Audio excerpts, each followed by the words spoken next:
on in.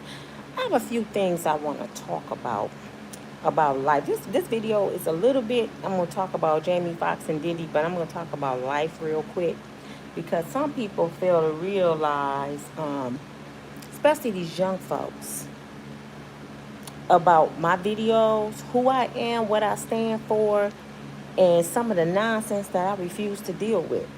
So I want to talk to you about these disobedient children. So come on in, let's talk. And I'm going to clear something up. And I'm not going to even mention this person's name because you know how people clout chase and they want to make money off of your channel. You know how people want you to say their name so people can go over and see what they talking about.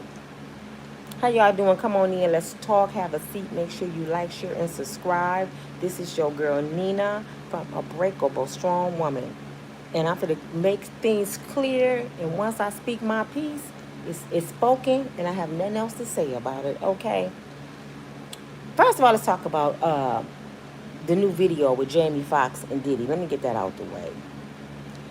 It has come out that Jamie Foxx and Diddy gives naked basketball parties. And you know, Jamie Foxx, I heard, is one of the witnesses for Diddy, against Diddy. But if you giving the same kind of parties at your house, how in the hell are you telling on Diddy? See, this is what, I guess I'm cut from a different cloth. You know what I'm saying? So I see things from a different view than a lot of people. All this stuff going on, they all was on demon time. But when you think about life and people you know, it's people right in your area that does the same stuff. It's people that go home from clubs with people every night and they have threesomes. It's people right in your neighborhood that does what Diddy and Jamie and everybody in Hollywood is doing. Why is everybody in the world in this big disarray? Oh, man, come on, man. I'm so glad stuff don't surprise me. This stuff do not surprise me. I'm used to stuff like this. I'm like, I don't participate, but I grew up around people that's doing the same thing they're doing. This is not a Hollywood thing. This is a human thing. How many of y'all know cousins and friends and people you work with and went to school with, they do freak-offs? I hear people talk about threesomes like it's normal. You know what I'm saying? So why y'all in a disarray about Hollywood? Why is y'all let Hollywood have y'all in an uproar? Really, people, I'm more concerned about fixing my community. I'm more concerned about helping some little girl that's outside in a sleeping bag. I'm more concerned about making sure my daughters don't make the same mistake that I made. I talk about these people because I get paid to talk about these people.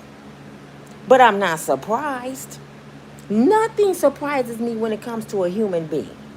A human being might do anything, people.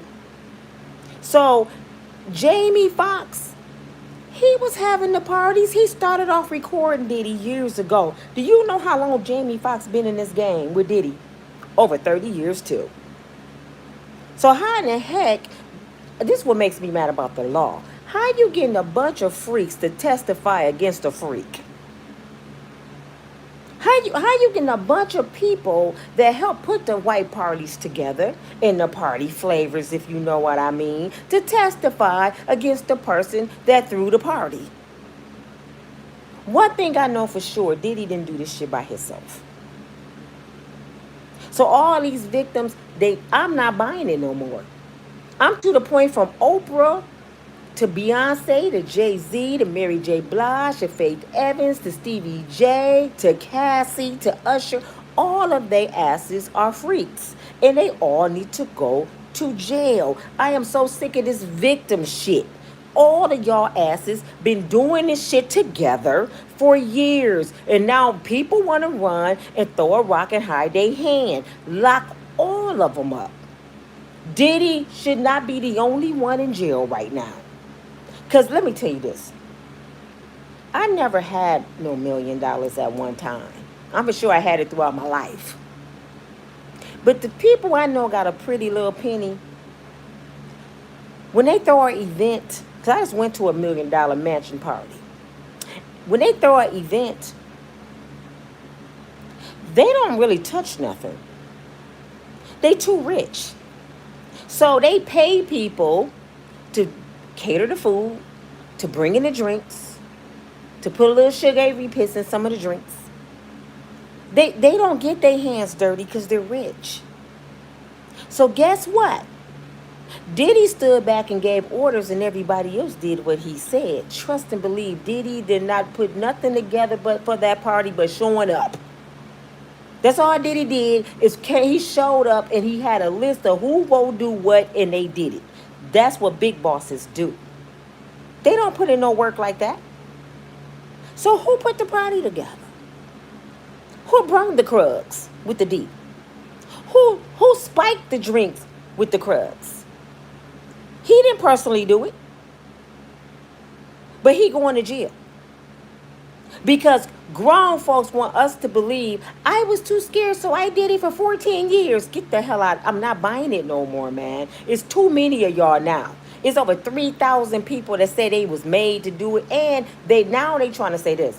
We were forced to get paid. You know why they said it was forced to get paid? Because it's prostitution if you get paid for sex. So you got to say, he forced me to get paid. Oh, did you cash the check? Did you buy a house, a car, some red bottoms? What did you do with the money? What did you do with that blood money? That's what the judge asked him. What did you do with the blood money? Did you spend it? He forced you to spend it too. I'm not buying it. People can be mad at me if you want to. I'm victim shaming or whatever. No, I'm using common damn sense. Because my own kids cannot come to me and tell me, Mom, I was prostitute for 15 years and he made me do it. You didn't have no chance to get away. When you was on tour, you couldn't get nobody to help you. When you was on the red carpet, you couldn't wink a little bit or something. You couldn't pull away. You couldn't run. You couldn't do nothing. Because if you sit down and talk to these people, parents, because y'all keep forgetting, a lot of their parents and friends have spoken out. And they've been speaking out for years. And they've been saying stuff like, I tried to get them away from them. I talked to this person. Kim Porter family couldn't stand Diddy. They could not stand Diddy. They talked to Kim Porter non-stop before her mother passed, God rest her soul. She said, I don't like him. And I asked my daughter, why you keep having kids by somebody that don't want to marry you? So I know her mother was not for the bull crap. And guess what it led Kim to? The grave. How can we just be for real with each other for a minute? How many of us has done something that we knew was wrong and our family done told us he wasn't right for us, and our mother done talked and prayed and cried, and we still stayed with this no good brother? What make y'all think Cassie any different? You don't think people tried to save her? You know what I'm saying? You don't think people tried to save her? The only thing I feel sorry for these people are they made bad decisions and they sold to the devil. That's the only thing I feel sorry about. And I pray that they find their way back before they die. I'm just being real, because every single person involved in this situation was on demon time. Every single person. Don't nobody get a pass. Because think about this, y'all. If you with Diddy, just say, put yourself in Cassie's shoes. You with Diddy. You with a billionaire. He the gatekeeper of Hollywood. So you the head be in charge with your man. He done did all this to you for 14 years. When you got the opportunity to leave, you leave, you meet a dude, he blow up the car. Y'all didn't go to the police. You end up going back to dinner with him and going back to him. You went back.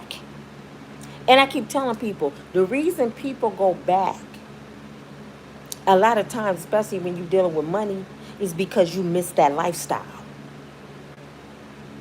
It ain't that, oh, I thought we was going to try to be friends. And why would you want to be friends with your predator? Because that's what she's trying to tell people. Oh, I thought we could be friends and have dinner, and I invited him back to my house. You invited your predator back to your house after dinner. After he did all this to you for 14 years, you decide to sit down and have dinner with him. Oh, come on, Sean, we can be cool. The person you said you was terrified of. And then she said that when he came back that night, he took my body. You think he had been doing that for how long? Did you think he was going to change? Or maybe the dudes you were dealing with didn't have Diddy's money. So you got to call daddy. Then, I'm going to keep talking about the story. Y'all can be mad if y'all want to. Then, you left his house again. But this time, you took the cute little white boy that was the personal trainer. Now, if you're terrified of the boogeyman, would you take something from the boogeyman?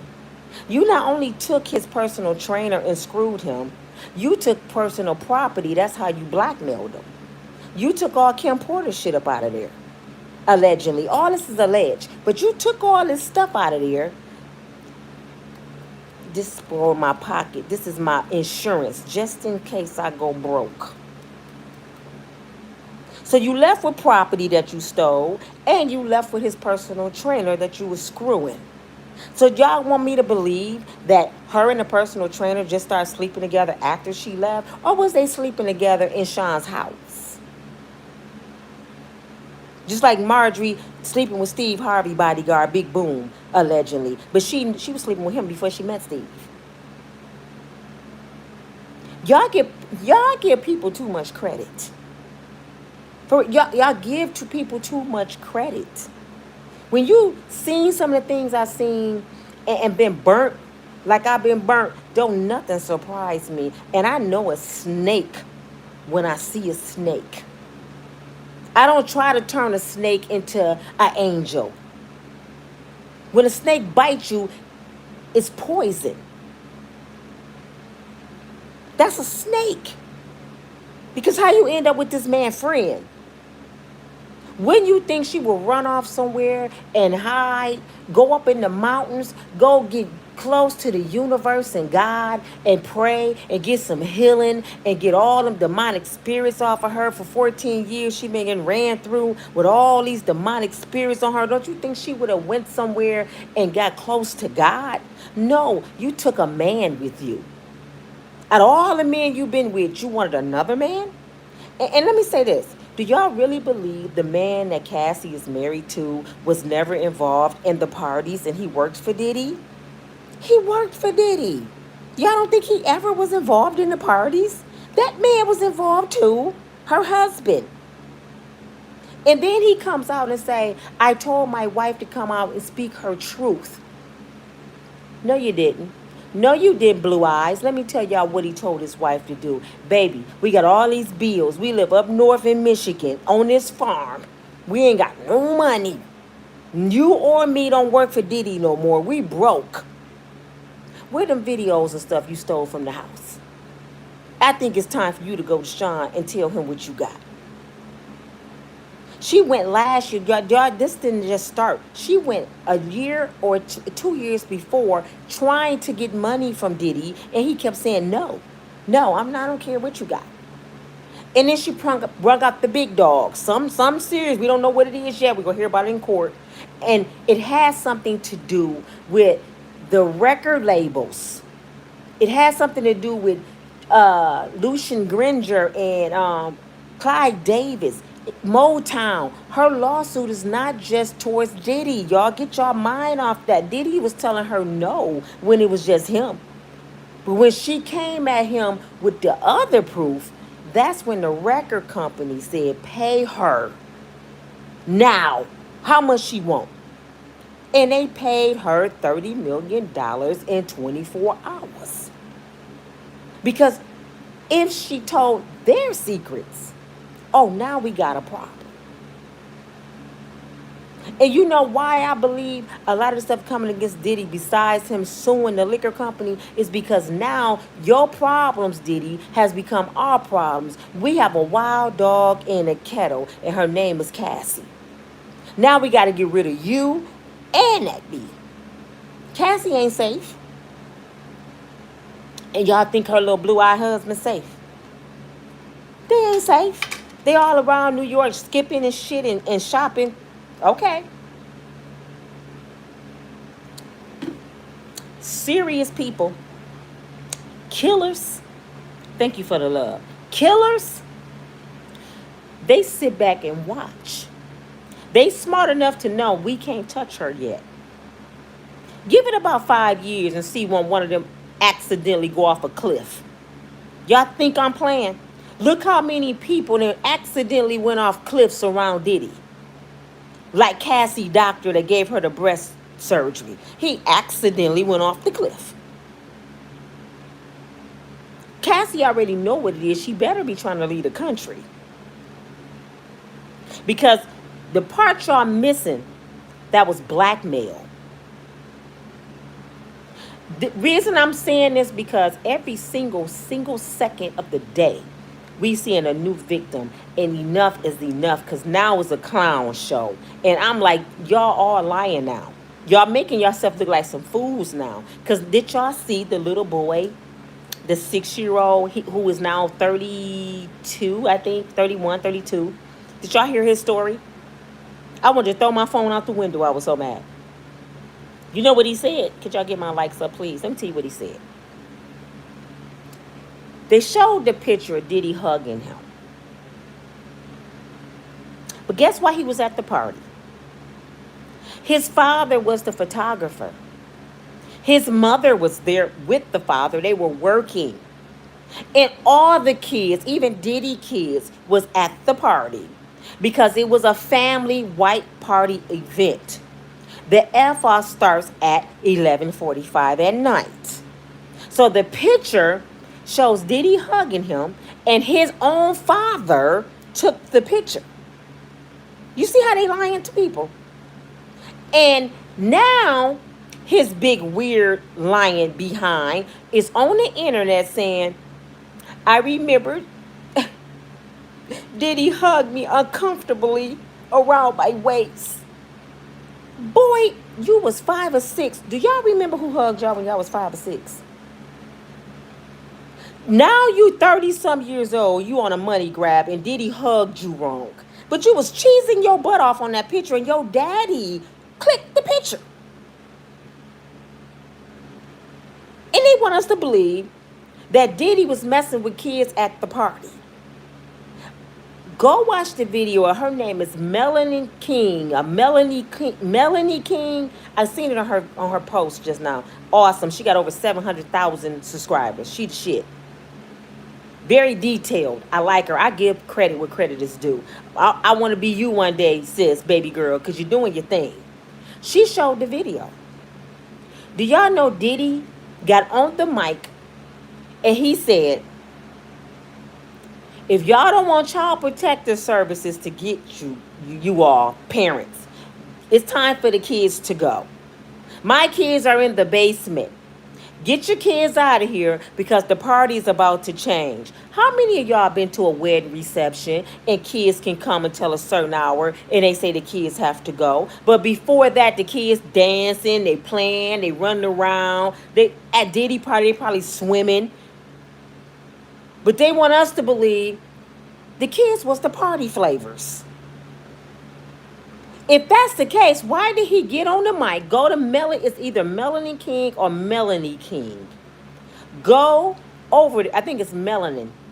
Go to her channel, watch the video. Diddy got on the mic and said, get y'all kids out of here if y'all don't want child protective service to show up. Do that sound like somebody that's trying to sleep with people's kids? He told them to get their kids out of there. And the video she showed, everybody was walking around. Even his twins were there. They were new babies. They was probably 5 months. They was sitting, Kim Porter in the video. So this got to be 2006. They was sitting on their mom lap. And somebody was sitting next to her. I thought it was Diddy, but it must have been somebody else holding the babies. So it was a family event up until a certain hour. And then people on the comments were saying this. Oh, Diddy need to go to jail because his kids was in the house doing the F-off. He never said his kids were going to be there when his party started. He said, my kids are in the basement. That don't mean they were going to stay in the basement. And let's be clear. Could y'all imagine what the basement is at Diddy Mansion? That's like a whole nother house. Them kids, what, up there with their parents, they probably couldn't hear nothing. We talking about a mansion. We ain't talking about a townhouse where you can hear what people doing downstairs. We talking about a mansion. So if they were in the basement, I'm for sure the nanny was down there, was a bodyguard down there. This is a billionaire, y'all. Please use your common sense. What did R. Kelly say? This is stupid, guys. Am I taking up for Diddy? No. But damn it, y'all not finna make this a clown show and play with everybody's head. Y'all not finna play with everybody's head. There's no way in the hell that it's 3,000 victims. No way in the hell. And then this how I look at it. This how I look at it. I count the closest 5 people in a villain. Like with Scarface. The closest 5 people with a drug dealer. The closest 5 people to them. That's the ones he trusts with everything. The close 5 people. Them the ones will cross you. Them the ones that do all the dirt with you. And then they'll tell on you. Or they'll set you up because they the closest 5. Y'all don't believe me? How about praying and ask Jesus what happened with him and Judas? Judas. Everybody got a Judas. Jesus had a Judas. So if Jesus had a Judas, you don't think you got a Judas? Diddy got a Judas? Cassie got a Judas? Everybody has a Judas. Sometimes it's the person that you least expect. Sometimes it's people that you didn't had in your home and you cared for them. And I'm going to go into that story in a second. Jamie Foxx was poisoned. Jamie Foxx was almost out of here. You know why? Because allegedly Jamie Foxx been recording Diddy for years. At every party, he was the cameraman. So when Diddy went to collect these videos, because he knew the feds was on him, Jamie wouldn't give up the videos. So Jamie mysteriously, he didn't just get poisoned, y'all. Jamie got beat almost to death. That's why we didn't see his face for months. Y'all remember he disappeared? Jamie Foxx got beat almost to death. And you know why Jamie Foxx got beat almost to death? Because he was friends with the devil. He crossed the devil. So Diddy sent them boys at him. Allegedly. But see, what is that man's name? He has the long hair. He got the radio show. He always talking crazy. What is his name? What is his name? Anybody? Can somebody help me out? What is his name? He was on Saturday Night Live several times. He's a vulgar radio person. I'm trying to see if somebody said Howard Stern. Howard Stern had a party. He invited Diddy and Jamie and everybody in Hollywood. Diddy not the only ones that have parties, y'all. Can we please understand that? Diddy not the only one that give parties in Hollywood. He just give the best party. Howard Stern had a party. Now, this is the first time I heard this, but before this, he said that Jamie Foxx and Diddy was in the bathroom washing each other's hair in the midst of the party. So he felt like that was strange. This before the feds and all this year. I heard this like last year or the year before last from Howard Stern. He said Diddy and Jamie was weird. They was like in the bathroom. He said when he told him to get out the bathroom, they left together. So Jamie, I gotta believe that you're sleeping with Diddy. I have to believe, because I don't know 2 grown men that wash each other hair at a party. But if you comfortable enough to go in Howard Stern bathroom and wash each other hair, Howard, what else y'all doing at the party? He having F-offs too. Okay? So tonight, now they saying Go to Sherelle's World. She showed it. Diddy and Jamie have naked basketball parties. You got to be naked to come in. And 9 times out of 10, it's a bunch of males. But guess who had their own party? Jamie Foxx. He threw a naked basketball party. Did he tell us that? No, Jamie didn't tell us that. All we hearing now is Diddy, Diddy, Diddy. Let's talk about Oprah party and Denzel party and all these other people. I mean, everybody, Caprio, all these people that had parties. And the parties are not so nice. So when y'all saying, oh, look what he did to Jamie, that's the world Jamie been living in for 20 years, y'all. It just didn't caught up with him. You know how your demons catch up with you. You know how you don't get away with nothing under the sun. So Diddy went to collect, just like Diddy sitting in jail. His demons didn't caught up with him. It's time for him to pay the piper. But stop thinking that all these people are victims. These people are victimizers. Well, and nobody would never, ever, ever give me credit about saying what I said about Usher. Somebody told me I was victimizing Usher. I said, you know what?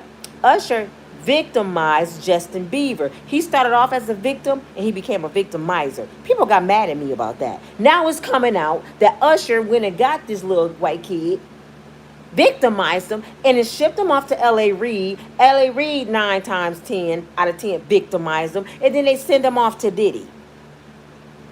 You know what I'm saying? Just like they did Usher. He started with L.A. Reid, and he ended up at the Flavor Camp. Most victims become victimizers. Most victims become victimizers. R. Kelly was a victim too. He was victimized by his sister, allegedly. His big brother told the whole story. Google it. His brother told the story from prison, how she victimized him too. So that's all victims sometimes know, is how to victimize somebody else. Hurt people, hurt people. You hear me? So stop protecting people when you don't know them. Stop listening to everything you hear on TV when you never had a personal encounter with this person. That's why I say don't be quick to judge folks like people judge me. And if you met me, I got the biggest heart ever. But somebody else, like my son's baby mother I'm about to talk about, she would tell y'all a big fabricated lie about Nina. And if you never met me, you might just believe it. So let me talk about that for a minute. I just want to get that clear, that now the little kid they talking about, he 30-some years old, look like a pervert himself. It look like he would enjoy Diddy parties right now. That's how the look he have. He's chasing a money bag. He's on a money grab. Him and his parents. Then his mother spoke, y'all. I can't believe he touched my son like that. When you standing right there, mama, when he touched your son? Matter of fact, why in the hell was your son at a Diddy party? Why? You and your husband working. Why you take your child? Oh, because Diddy have the best fun parties, right? Can you tell the truth? Diddy have the best fun parties. That's why you took your whole family. Nobody put a pawpaw to your head and said you, your son, and your husband come to the party. Y'all was ecstatic to be there. And he paid you to be there. Don't wait, damn it, 17 years later and say, he hugged me all wrong. What? The picture I watched, Diddy did have his arm around him, but he's a little boy. He cuffed him. You know how you cuff a kid? And he smiled in the camera, and his daddy said, click, click. And that, you know what? I can guarantee you, people that know that family, I promise you, if they talk to some of them family friends or the family members, they gonna say they're lying. They had that picture of their son and Diddy hanging up in their house. I promise you, they were proud of that picture. I promise you, that kid, when he was a teenager, he took that picture to school and showed people, I met Sean Puffy Combs. My dad used to work for him. I promise you. All he got to do is talk to somebody, talk to his friends, and talk to the family. I promise you, he bragged about that picture all his life. Now, all of a sudden, Cassie got 30 million. Everybody remembers something. And I'm going to say this again, and y'all don't have to like me if y'all don't want to. Cassie did not come after Diddy because she wanted justice. Cassie did not come after Diddy because she felt bad for any girl after her. Kathy did not come for Diddy because she wanted him to pay for beating the crap out of her and making her sleep with 18 men. She never came after Diddy for that. She came after Diddy because her and her husband went bankrupt and she had some material to blackmail him and she needed money. It was a money grab. And the only reason it went viral and all of us know about it because they settled for 30 million in 24 hours and people got a hold to it, like the liquor company, De Leon or whatever. They was watching Diddy. So they put it out on the TV. Cassie didn't even come. Did y'all see a video? For real, answer yourself. Did y'all see one video of Cassie coming to the internet before she got that money and said, I would tell everybody what Diddy did to me? Did she say that? Have she ever said it? We talking for Cassie. Had Cassie ever said what Diddy did to her? No, we seen it with our own eyes in the hotel. We happened to see the video. If we never seen that video, we wouldn't have never known what Diddy was over there doing to that girl because she never told nobody. He gave her some hush money. And still, when she spoke out, she talked about domestic violence and we must stop domestic violence. But if somebody was beating on me, okay, I care about domestic violence, but this is my story. Let me tell y'all what Diddy did. Y'all saw that? Let me tell you everything he did. She never said it.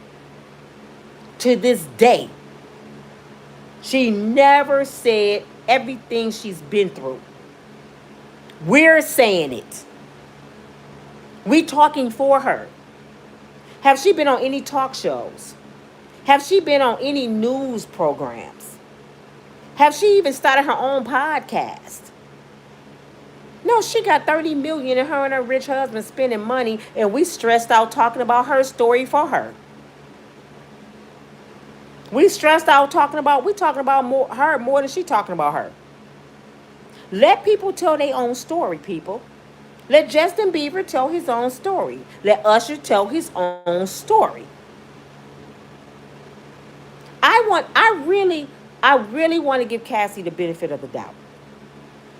And the reason why I'm so hard on Cassie, because Cassie was at Diddy's side at his prime when he was the devil. At his prime, at his peak. I'm not sleeping with the devil. I'm not. And I got to believe when we see the videos that's going to come out, I have to believe y'all going to see what I'm talking about. Because like I said, if I don't know nothing else, I know a dumbass woman. I know a dumb, weak-ass woman for a man if I don't know nothing else. Because I've been weak, but I've never been that weak. Now, let me talk about this story real quick, and I'm going to let y'all go. Could y'all please get my likes up? I greatly appreciate it. There's over 200 people in here that didn't push like. And I really, let me stress this, y'all. I don't know who may ever see this video. I don't know who are watching me and what kind of upbringing you had. I don't know what kind of God you love. I don't know what kind of heart you all have. But I'm hoping that people that follow me believe in Jesus Christ, Yahweh, Jehovah Jireh, Jehovah Nietzsche, a higher power than yourself. And I hope I have people watching me that has a good heart and understand that life happens. And you're not quick to laugh at somebody mishap. Because I have shared my whole life with you guys. You know why I share my life? Because this is not my life. This is God's life. This is not my story. This is God's story. And in the book, which is the Bible, he tell you to give your testimony. You know why you give your testimony? So when you go out the storm, that's why it's called going through. When you come out the storm, you prove to people that he's real. I don't like people to tell me their story, where they at now. Beyonce, don't get on here and talk about how rich you are. That's just like somebody on the internet showing a diet pill and they only weigh $110. No, I want to see a 400-pound woman who took that pill, and I want to see every month how she lost weight. I want to see the progress. I want to see how you did it to make it real. So this is why I tell y'all my journey, my story, because I'm got to come out of this. And when I come out, y'all go be like, look at God. Y'all remember Nina was homeless? This is why I tell my story. And I'm so passionate with what I do. I'm not on Facebook or YouTube just for money. I did this for free over 5 years on Facebook because I'm passionate. God gave me this mouthpiece to share my journey, my story, to help people in hopes that I change somebody. I'm not a profound speaker. I'm not even an educated woman. I didn't even finish college. I dropped out of college. So everything I speak on come from right here. I don't even write stuff down. Y'all see when I write notes, I stumble. God had made it so I can just speak. And if I stumble over a word, if I pronounce it wrong, please be patient with me because God is not through with me yet. But we have people that laugh about that too. When I told you I have a speech problem. But let me tell y'all about something just happened. My daughter just tagged me in a video. And it's on my page. Go on my channel when y'all get off here. It's a little girl named Sheiaa Raykel that has 2 kids by my youngest son. She started a YouTube after I did. You know how people want to be like you. And I inspire her to do that because she has my grandbabies. And maybe she will make a lot of money one day. I hope she do to change her situation. I told my good-looking son to start his. Because he's in a mentally broke down mental relationship. Y'all know I done talked about my son. Didn't I tell you this girl done stabbed him? She done cut his hair. She done bleached all his clothes. She done cut up his shoes. And my son still stick around even though he at the lowest of his life right now because he's been shot. He's been shot at. And my son has problems with people. He has anxiety real bad. I have to get him counseling. So he goes through a lot mentally. And I'm trying to keep him afloat because my son been suicidal a lot. So every time he go through something now, he calls his mother. This girl have called me bitches, hoes, dog me out. I'm talking to my son, keeping him.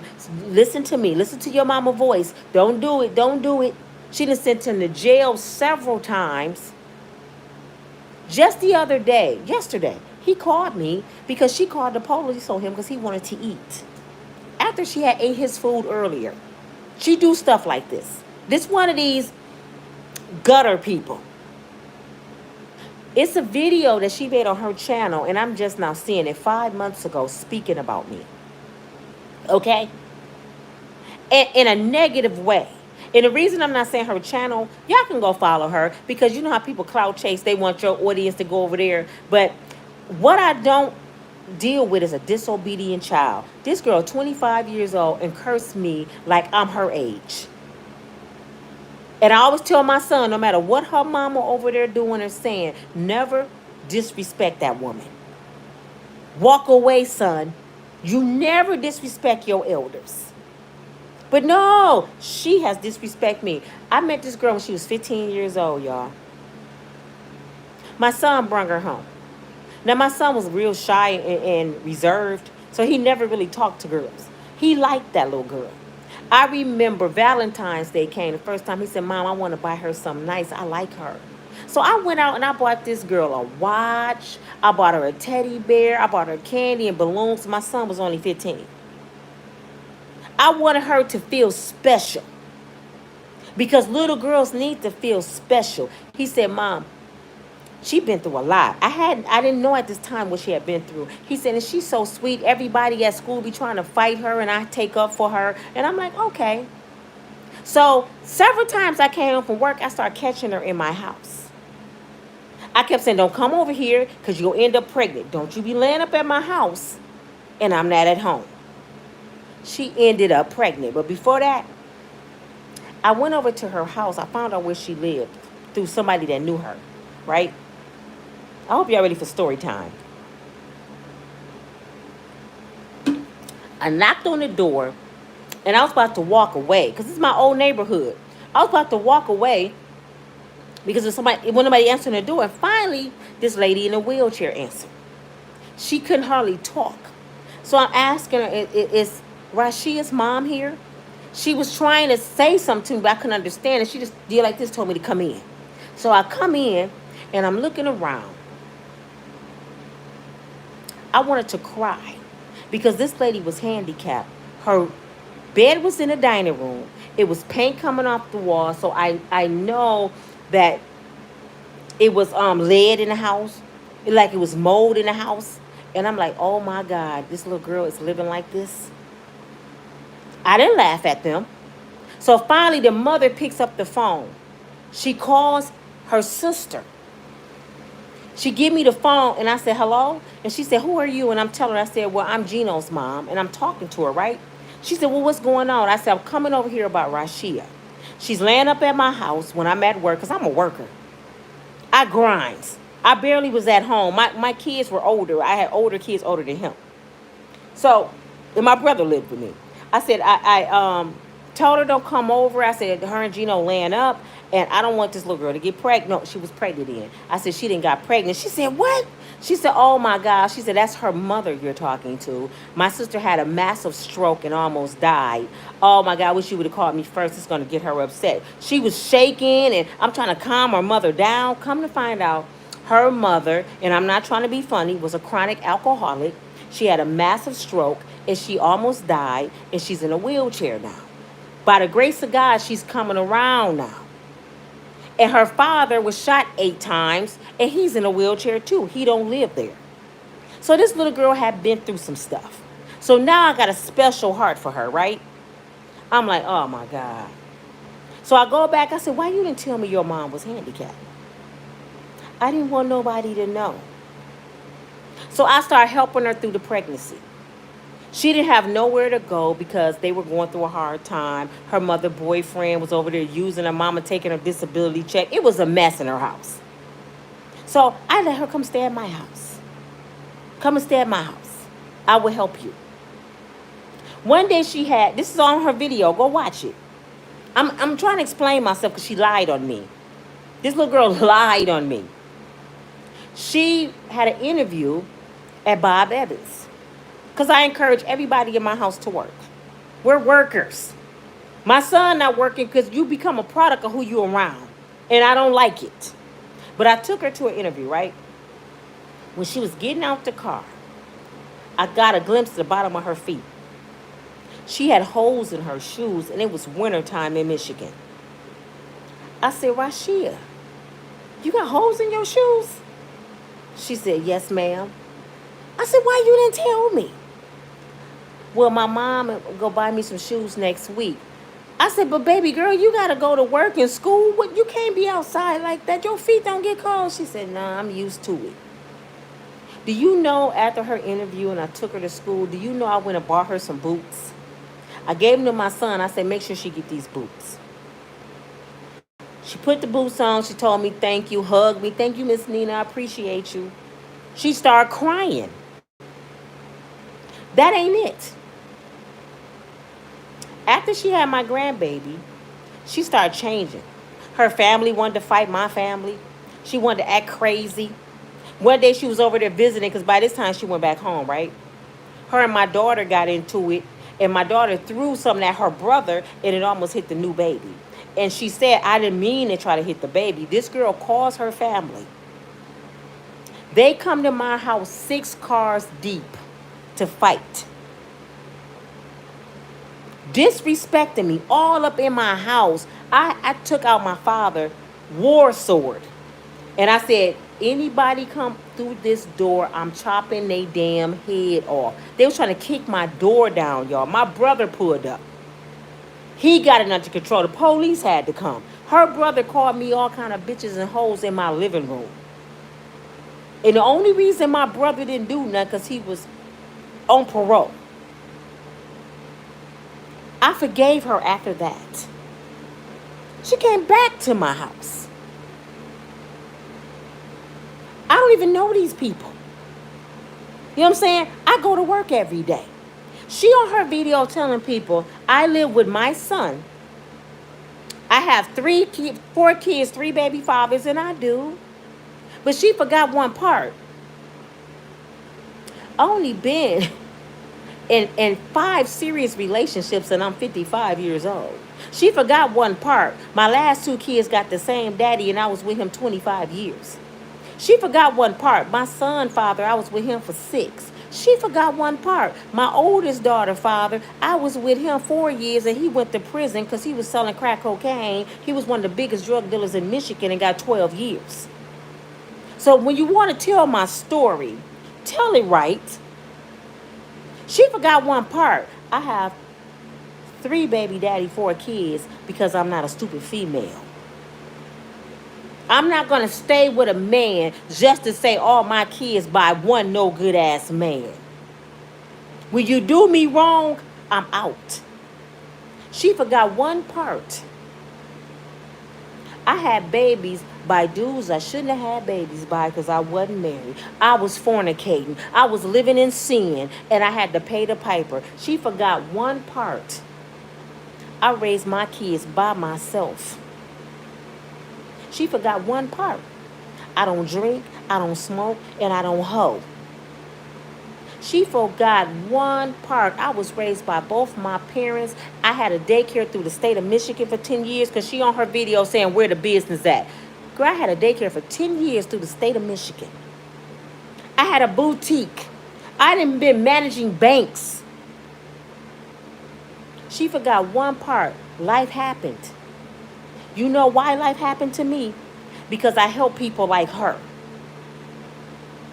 Didn't I tell y'all I had all them people in my house? I done had so many people live with me to the point I lost everything. Then she said I had a failed marriage. Really? If you go tell my story, little girl, tell it right. My husband made over $200,000 a year. I didn't have to do nothing but wake up. And guess what I did when I moved down to Birmingham? She said I just left my 17-year-old son by himself. Let me tell you that story. When I met my husband, I was working, right? We dated for a year. He said, I want to take you out your misery. I want to show you that life is better than this. I was on Section 8 when I met my husband. Why? I don't know, because every time I had Section 8 3 times in my life and I got off Section 8 3 times. God do not want me to be on the system, okay? So he said, I don't even want you on Section 8. He said, come down here with me and let me take care of you. I'm looking like, what? Never had nobody do that. Now, let's be clear. The 3 men I have kids by, my daughter's father is out of prison. He's been out of prison now for 20 years. Never went back. This brother owns a home. He owns several cars. He's a business owner. He got A1 credit. He loves my daughter. Good dude. I met him when we were teenagers. He took care of me when I was a teenager.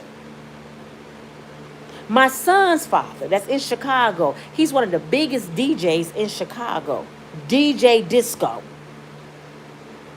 When I met him, he was a college student in Grand Rapids going to college. Very educated, straight A student. IQ is impeccable. He was a cheater because he was young and we just didn't make it. My last 2 kids' father, who helped raise my oldest 2, yes, he had an addiction. He was a functional addict and he hid it very well. I didn't know it for years. But his mother was well off. When his father died, he left his mama a millionaire. He owned properties and clubs all through Chicago, from Chicago to Detroit. He happened to be a rich kid who had too much money and got involved with the streets, and they convinced him to sell drugs and he didn't even have to, and he ended up on the drugs. So if you're going to tell my story, tell it right. So all three of them guys I have kids by were good dudes. Good dudes. They wasn't no thug niggas. Since she want to tell my story, I meet my husband. He got a PhD. He got a master's and a bachelor's. He had real estate license. He had bartender license. He owned his own trucking company. And he wanted me.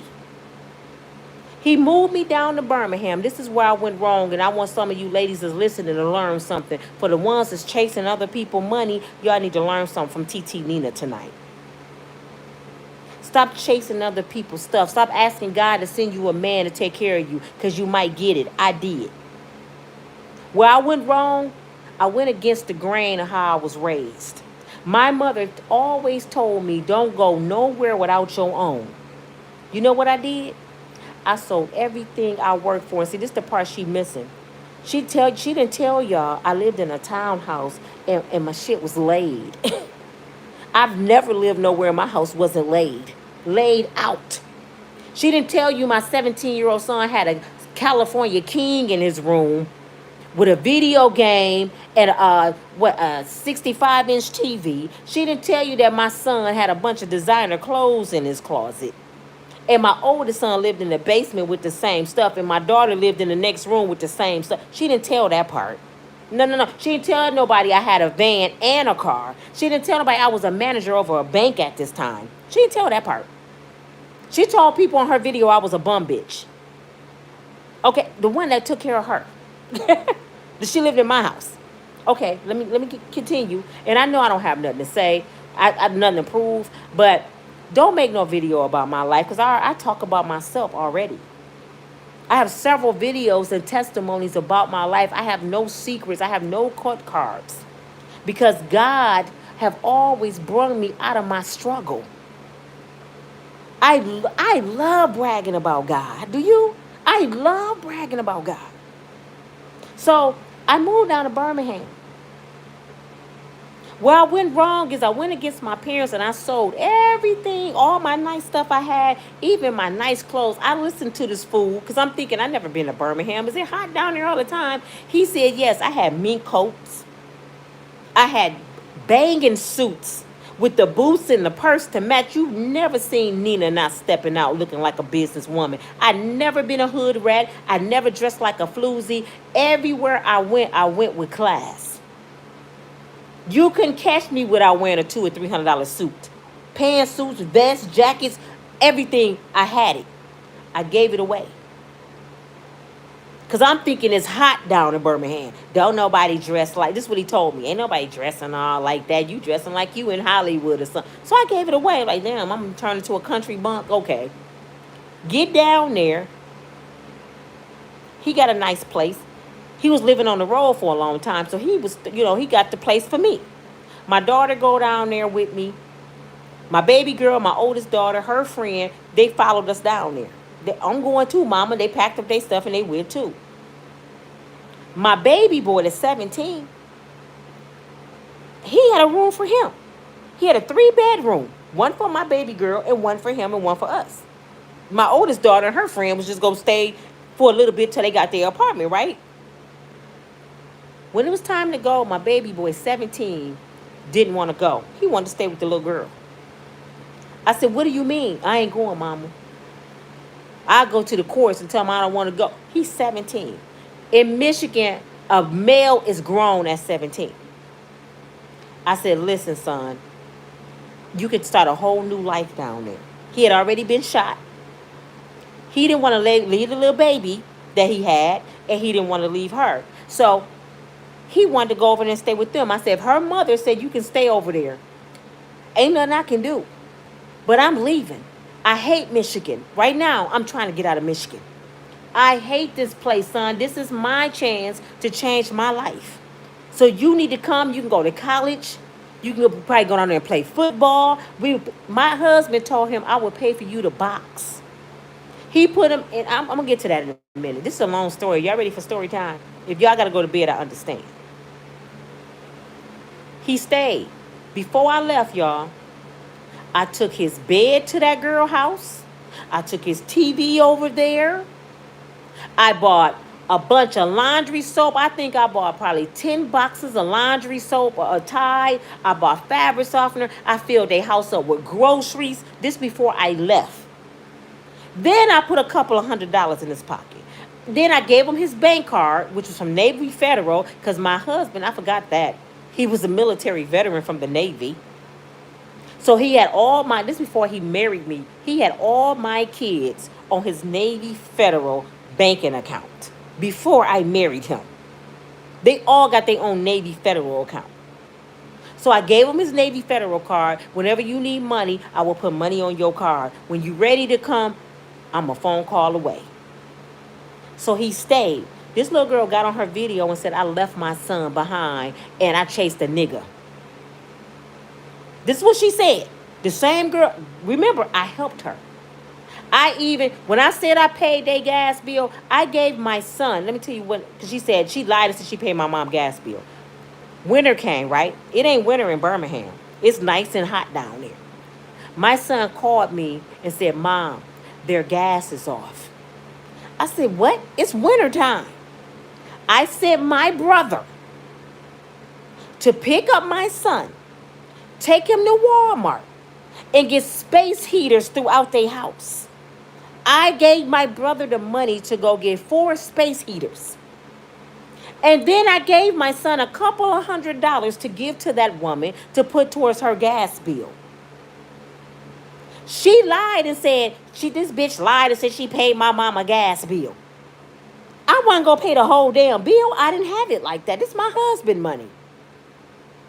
Come to find out the gas bill was over $1,000. But I made sure y'all had some heat.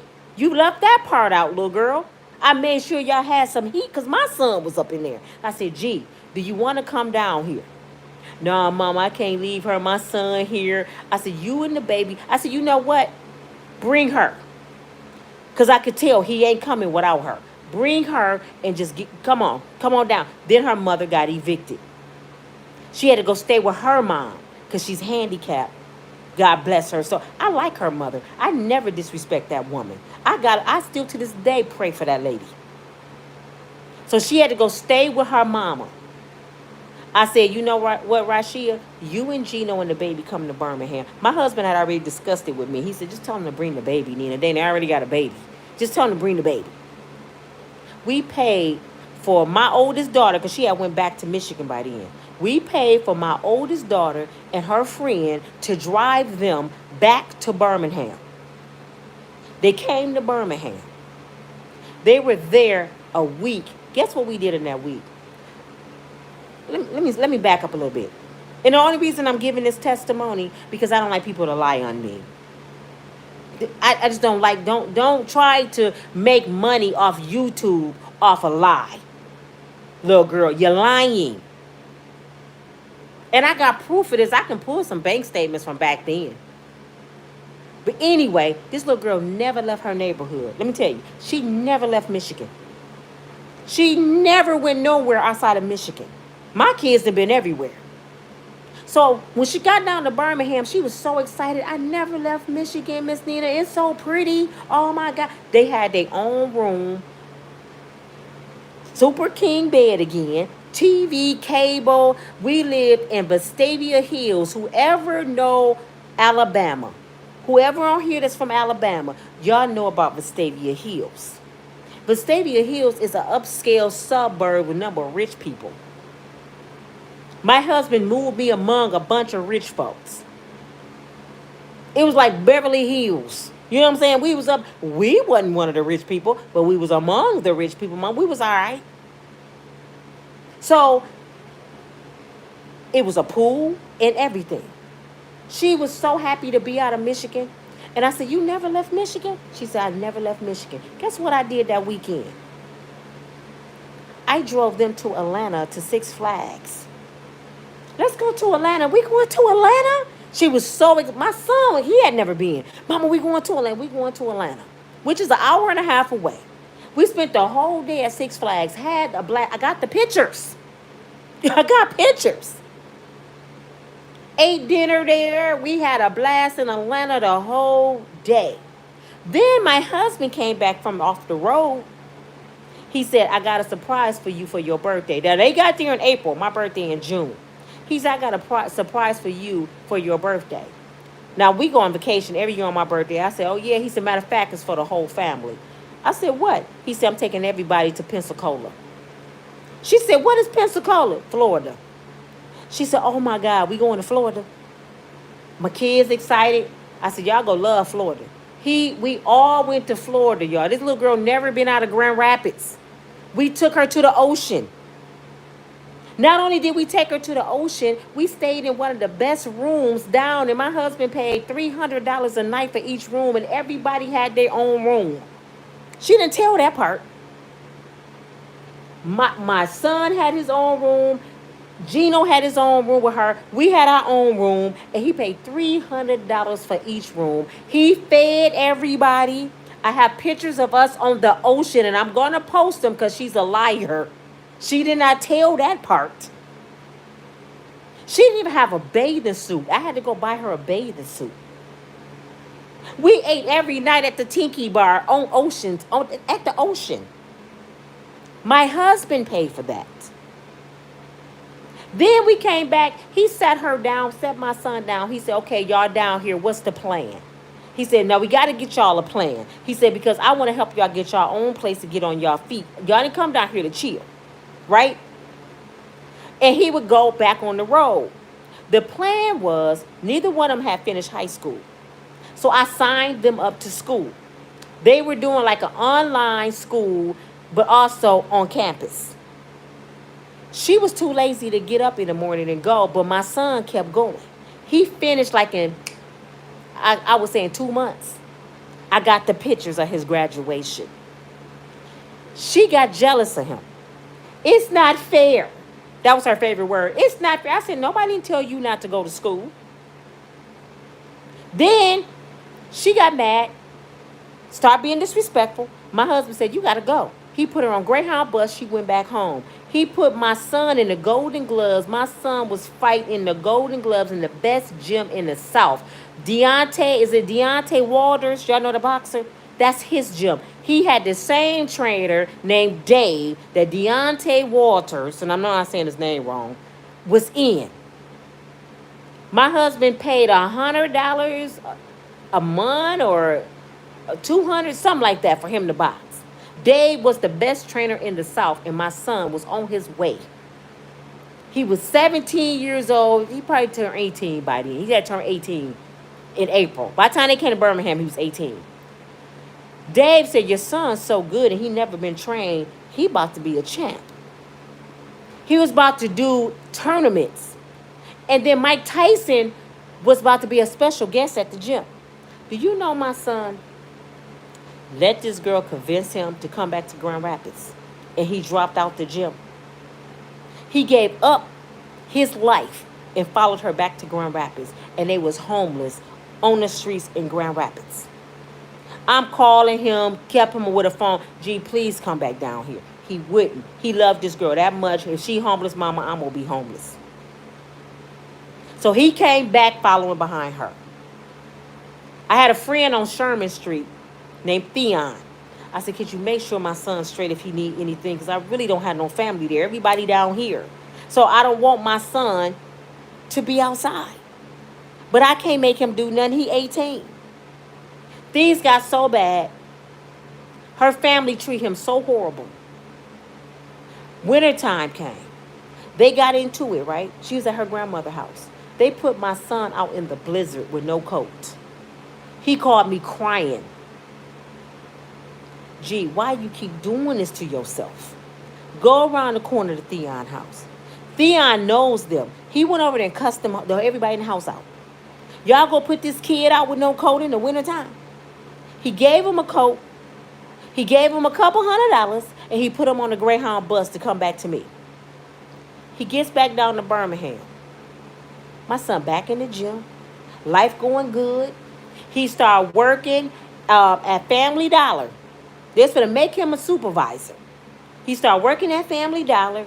And guess what else? My husband took him to what's that college with Roll Tide? I forgot, the one down in Birmingham. Roll Tide. He took him to the school to sign up for college. It's at Alabama State. And he was going to pay for it on his GI Bill from the military. They said he couldn't because it was his stepson. So he was like, well, I'll pay for his tuition. They wanted him to try out for the football team. Now my son, he working, he boxing, he about to go to college, he about to play football. He has so much going on. I come home one day, she at my house. Now my husband didn't want her to come back. He said that girl is his downfall. We'll help with that baby, but we don't want her around, Nina. The girl bad news. She disrespectful. I don't want her here. So when she came back, my heart so big. My husband on the road, I said, you know Rashia done came back. He said, oh hell no. She gotta go.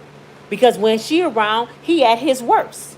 I'm like, please, let's just help her. She ain't got no. He said, Nina, I'm not playing with you. Do you know me and my husband fell out? We were about to fight because I didn't want the little girl to be put in the streets. So my son was like, if she leave, I'm leaving. I said, gee, you working, you boxing, you about to go to college. What? He left again, y'all. Me and my husband, marriage was not the same. It was not the same. We started falling out from there. He said, your kids is going to destroy your marriage. Your kids is going to be your downfall. My other son came down there, and he was living with a girl. And I'm like, why y'all bringing people down here when we want to start our life off? And I'm trying to look out for everybody. My husband tried to look out for them to help them get their own place. This little girl did not work. She stayed with us 2 years in Birmingham. She didn't tell this part on the video, though. For free. She told people, I'm a welfare recipient who lived with my son and had a failed marriage, and I talk shit about everybody. This is what she said on her video. Do y'all know I only been on welfare? Welfare to me is cash. When my oldest daughter was a baby, I was on welfare for 30 days and my daddy got mad at me and I had to get off. I had Section 8 3 times in my life, and God don't like me to have Section 8. So every single time I got taken off. And let me tell you about Section 8. Section 8 only pays all your rent if you don't work. I have always worked. So Section 8 would only pay $50 of my rent. I always paid over $1,000 everywhere I lived. She didn't tell that part. Section 8 leave enough money on your rent just in case you lose your job once you have it. But when you start working, if she knew what she was talking about, you pay all your rent. But on her video, she told everybody, I'm a welfare recipient. Girl, I ain't never been a welfare recipient. I'm a worker. See, my daddy was in my life. My daddy didn't get shot 8 times in a wheelchair. My father died at 82 years old with his kids, grandkids, and great-grandkids around his bed. Retiring from a job he worked almost 50 years. A World War II veteran. My father left this world, never been in trouble in his life. Not even a parking ticket that I know of. My mother was a stay-home, old-fashioned Southern belle that cooked Sunday dinner every single day and had her whole family in order. I was raised very well. So was your baby daddy, who is my son. So let's get that clear. Don't be putting on social media, I'm a deadbeat ass woman, because you can talk to anybody in my city and they ain't gonna tell you nothing but good things about Nina. And I've been here 55 years. Besides when I left and I got married. To make a long story short, my son ended up coming back. She ended up on Section 8. Living horribly. My son, grandmother, his daddy that had the addiction. His bougie mama, who I love dearly, God rest her soul. She went over there, put a TV over there, microwaves. What y'all need? She steps out her car in her mink and diamond rings. Everybody, who is that? He was like, oh, that's my granny. They were jealous of her. But your bougie ass, bitch ass grandmama. Don't be mad because he have good grandparents and parents. So she didn't want, her and her mother tore up the TV. I put 2 or 3 TVs in there. They tore them up, threw them on the floor. So he comes back, almost get killed. His car got shot up because my son can fight. He a boxer. So when he get in a fist fight, 9 times 10 he don't lose. So what do people do nowadays? They don't know how to take an L. They come back shoot. They came. Thank God he wasn't killed. Let me tell you what happened. He was sitting in his car, right, with his friend.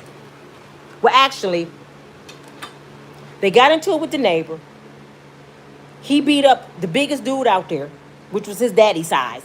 The dude was on parole out of prison, a grown man. My son fought him and beat the crap out of him. So they mad now. I ain't gonna let this little kid beat me. My son thinking, oh, it was just a fight. He get in his car with his boy. They go to the store. They decide to park a couple parking lots over from their apartment to smoke some weed. He said, Mama, my boy seen the truck sitting there, and he didn't know who truck it was. And he said, the friend told me this. He said, I was suspicious, like, dang, what, that truck just sitting there. They park into the parking lot. It's one way out, the way they came in. He said something told him to look behind him. They were walking up with the pow-pows pointing at the car. Now, they in a dead-end street. He said, get down, G. Soon as he said, get down, he heard pop, pop, pop. They shot the car up. Then he looked up and he seen the dude who did it. It was the dudes. So they got up, neither one of them was hit. When I get the call and get over there, the police showing me the car riddled with bullets. Oh, my God. Now, I almost lost my son once when he got shot through the arm. They did a drive-by on him coming from school. Okay, he got shot at 17. The police showed me a bullet hole in the headrest about this big. He said, ma'am, I don't know how that bullet didn't go through your son's neck or his head. He said he ducked in the nick of time. That's right where the back of his skull. I said, I know how. My prayers. My mom prayers. His other grandmother prayers. He covered by the blood. I said, do you know he was shot before? And the police said the same thing. I don't know how that bullet went through his arm and then hit an organ. I know how. My prayers. His grandmama prayers. He's covered by the blood. I'm a praying mother. I said, gee, you got to get from over here. He still didn't want to leave the girl. I get a call one day. I'm at work. Now, I'm back in Michigan. I missed the whole part. Me and my husband end up separated. I got mad that he didn't want Geno and Sheiaa down there. See, this is the part she missed. I took up for them. I got mad he didn't want them down there no more. I'm like, how you gonna put my son out and my grandbaby? I got so mad. When he was on the road, I packed up all my stuff and left. My husband didn't put me out. But he was a mental abuser. I got tired of this. I'm used to having my own. I packed up with my baby girl after school one day, and I left and came back to Michigan. And I had to stay with my daughter. And she told the story that my daughter didn't want me living with her. Let me tell y'all this. My daughter had got into a world I didn't like, and I was dating a woman. And I wasn't going to uphold that no more. I tried to accept it, but I just couldn't. I said, this is why everything going crazy in my life, everything going wrong, all this stuff is out of order. I didn't let y'all lay in my house because I'm trying to protect y'all. This got to stop. So me and my daughter fell out, and I ended up in my car. I didn't have to go to my car. My big sister still lived here. My big brother still lived here. I had nieces. I had cousins. I had dudes out the Gawatsi that would have loved for me to come over there. I said, no, I got to stay in my car. I put myself here. How did I get here, Lord? I just had a husband that make over $200,000 a year just about. It told me all I got to do is wake up. The second day I was there, she forgot this part too. Bought me a brand new BMW. Bought me an SUV. Always took me to the ocean. She forgot all that part. I left everything. So when she said I had a failed marriage, I left. What is she talking about? I filed for divorce, little girl, because of y'all. She forgot that part. I came back, right? I lived in my car. I found myself really with nothing. Then my daughter gets leukemia cancer. I'm thinking my daughter gonna die. I'm living out of my car. I'm working. Y'all see how I'm a worker? I used to go to work every single day, homeless. I had to go to the Goodwill and get all new clothes from the Goodwill. And it looked like I had just came out of Neiman Marcus. I was one of the best dressed person in the building from Goodwill. But I went to work from my car. That's why I don't make excuses for people. I went to work from my car and smiled. Never went in there telling nobody I was homeless. Smiled and laughing. And it's been days I would cry on the inside like, God, it's almost midnight. Because I worked 12 to 12. No, 12 to 9. 12 to 9. I worked at Spectrum Cable. And thank God, let me tell you what kind of job God blessed me with. I got a Spectrum Cable, y'all. You got a test in. And I aced the test. Because I said, before I took the test, I said, Lord, I gotta pass this test. I don't have nothing. I have a little girl that lives with her big sister. I'm living in my car. I'm fighting a divorce right now. I done left everything twice. When I went down there and when I came back. My son running wild with this girl. I got to do something. I aced the test. Spectrum Cable paid $18.50 an hour plus commission. I didn't know the commission was this good, y'all. Do y'all know my first commission check was $3,500, I think $3,600 in 2 weeks? And everybody I started talking to in there, they said, girl, please, people be getting $10,000 commissions. I said, what? So my checks was Gucci. I mean, they was coming in. I'm making good money from my car. Go to the hospital. People didn't heard this testimony, but I got to give it again because I just got this video. And it's a need for me to vent right now. I understand if y'all got to go to bed, but this is making me feel better. If y'all don't want to listen, I'll talk to myself. Okay? I grind. And then I had to go to the hospital every day to check on my daughter. They said could die in 35 days. They gave her this treatment. They had to empty all her blood out her body, give her all new blood, and they was testing it. And they said everybody so far they did it to was 3 people and they made it. But it's a chance she might not because she's not going to have an immune system. So my daughter was in there fighting for her life. Every day something different was happening. She had lesions on her brain. They had to put tubes in her throat. It built up infections. She was dying. And I remember going in the bathroom and I said, Lord, you know, you told me, you made a promise to me that you won't put more on me than I can bear. I can't bear burying one of my kids. So I need you to heal my baby. Do you know my daughter walked out that hospital in 45 days in remission? Not a trace of leukemia. Not a trace. She had to take chemo for 8 months every day straight. For 8 months. She didn't miss a day. It is September. What's today? The 3rd or 4th? September the 4th today, right? As of September, I think the 28th. No, it's October. I'm tripping. October the 3rd. As of September the 28th, 2024, my daughter been cancer-free for 5 years because of my prayers. Now, all this is going on. When somebody else been and blew their head off, when somebody else would have did something crazy, when somebody would have been like Cassie and found a Diddy, through all this, I still trusted God. Do y'all know I left out the hospital one day to go to the car to get some change in clothes? And I'm looking down at my phone and I'm walking. And I looked where my car was parked, and it was a different car there. I said, where's my car? Now remember, I'm living in my car. Everything that I had left in the world was in that car. My mother and father death certificates, my mother favorite blouse I had, some of the stuff my dad had from the war. I couldn't take everything. My ex-husband got all my deceased parents' stuff. He got their suits, their clothes, everything I had left from my parents. I had to leave it in Birmingham. So I'm standing there like,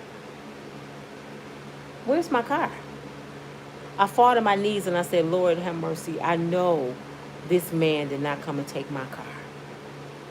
Do y'all know when he found out my daughter had cancer, right? His intentions was to do the right thing. So he drove his truck. This is what I think happened. I'm not sure. He drove his semi truck with his cousin that he was training to Michigan to check on my daughter. He gets to the hospital, he spot the SUV because he wanted it back. Instead of him coming in the hospital with his cousin, I think he had his cousin drive my vehicle back to Birmingham, and he drove his truck back. He never made it in the hospital. And the police called him and said, Mr. Ali, do you have that vehicle? Because Miss Ali gun is in that vehicle, and we want to make sure that that gun is in a safe place. I had a gun. We had matching guns. I don't know where her gun or her car. And the police said, he got your car, ma'am. I could tell by his attitude. He took the last bit of what I had left in the world. So I'm standing outside. My daughter in there fighting for her life. I'm homeless. I'm working. And I had to go back in there with a fake smile on my face. And my daughter said, Mama, what's wrong? I said, nothing, baby. Ain't nothing wrong. She said, you've been crying. I said, I'm okay. I want to go in there and tell my sick daughter I had lost everything. So I had to play it off. A friend of mine I had met named Robert Grady took me to Walmart, bought me all kind of stuff. He said, baby, listen, that's just material stuff. You still got your peace of mind. You still love the Lord. Your daughter about to survive. Your son survived all those gunshots. You better not fix your mouth to complain. All that stuff can be replaced. You right. David, my son, he was working at a factory. He had to be there at 6 in the morning. It's now winter then came. I'm still working, right? I don't have a car. But by this time, I'm staying in a hotel. I'm paying for me a hotel. I was paying $18.50 a month for a hotel room. So I'm staying in a hotel. I would have to get up. David said, take my car, Mom. Just get up and take me to work. I'll find my way back. I would get up at 4 o'clock in the morning in Michigan, clean off the car at this hotel, get in this car, go across town, get my son, take him to work, and go to work myself by noon. My son would get off at 3, and he would find his way home. So I did that for 90 days, paying $18.50 a month at a hotel. I saved enough to get me a place. I got me a apartment that was so banging, it looked like a penthouse. When I moved in that apartment, I had all new everything. It was banging. I would post the pictures. The house was banging. You would think I never was homeless. She forgot to tell that part. So I worked my way out of that car into a hotel, into a penthouse. All in the midst of my daughter fighting for her life of cancer. All in the midst, my baby girl still had to go to school every day. Thank God my oldest daughter got her health back, and she helped make sure her daughter went to a nice school in her area. I worked my ass off. I kept the place for 3 years. And then one day my daughter called me and said, Mama, this girl keep messing with me. She keep coming by my house. I'm already sickly. I don't need to be fighting. And I had Unbreakable Strong Woman. I done had it for about 5 years at this time. I resolve issue with women. So she's like, if anybody can help with this situation, it's you, Mama. So we drive over there. Now, anybody get mad about this story? Because I know y'all have heard it several times, but a lot of people have not heard this story. So I'm going to tell it again real quick. I go over to the girl house thinking she was at work. Her baby father she was living with, his father is a pastor now at the church I grew up in. So I'm thinking he's a person of reasoning. I can talk to him, and maybe he can get her, and I can get you, and we can resolve this issue because it's about a guy, and 9 times out of 10, he lying to both of y'all. So I'm trying to get these two women together to resolve the issue. That's what unbreakable strong women do. I said, if she there, I'm not stopping. So me and my daughter, we didn't bring my baby girl, we didn't bring my nieces, we didn't bring her cousins, we didn't bring her friends, because we didn't go over there to fight. We cute dressed up, it's summertime, by then spring or whatever. We go over there, right? We went past, the girl was outside smoking a cigarette. She said, that's her. Big old Mexican woman. She probably was 4'11", 250 pounds. I said, that's her? He like her? And I ain't trying to be funny, but she was just not what I thought. I'm like, wow. So I said, okay, I'm bending the block again because his truck was out there. I said, if he's not outside, I'm not stopping. He happened to be outside. I said, excuse me, sir. Is your name John? He said, yes, ma'am. I said, can I speak to you for a minute? He said, sure. The woman had went in the house. She wasn't even out there no more. I bagged up across the street, down the street. I made sure I bagged down the street so I went by her house. He comes across the street to talk to me. While we talking, this woman run out the house like a raging bull. I'm thinking my door is locked, but the new vehicle, I forgot I bought me a new vehicle. To replace the one my husband bought, I bought it cash. He was paying a note on the one he gave me. I paid for mine cash. Almost identical vehicle. You see how God worked? He said, I will give you double for your troubles. Okay? So he didn't hurt me. I go over there, right?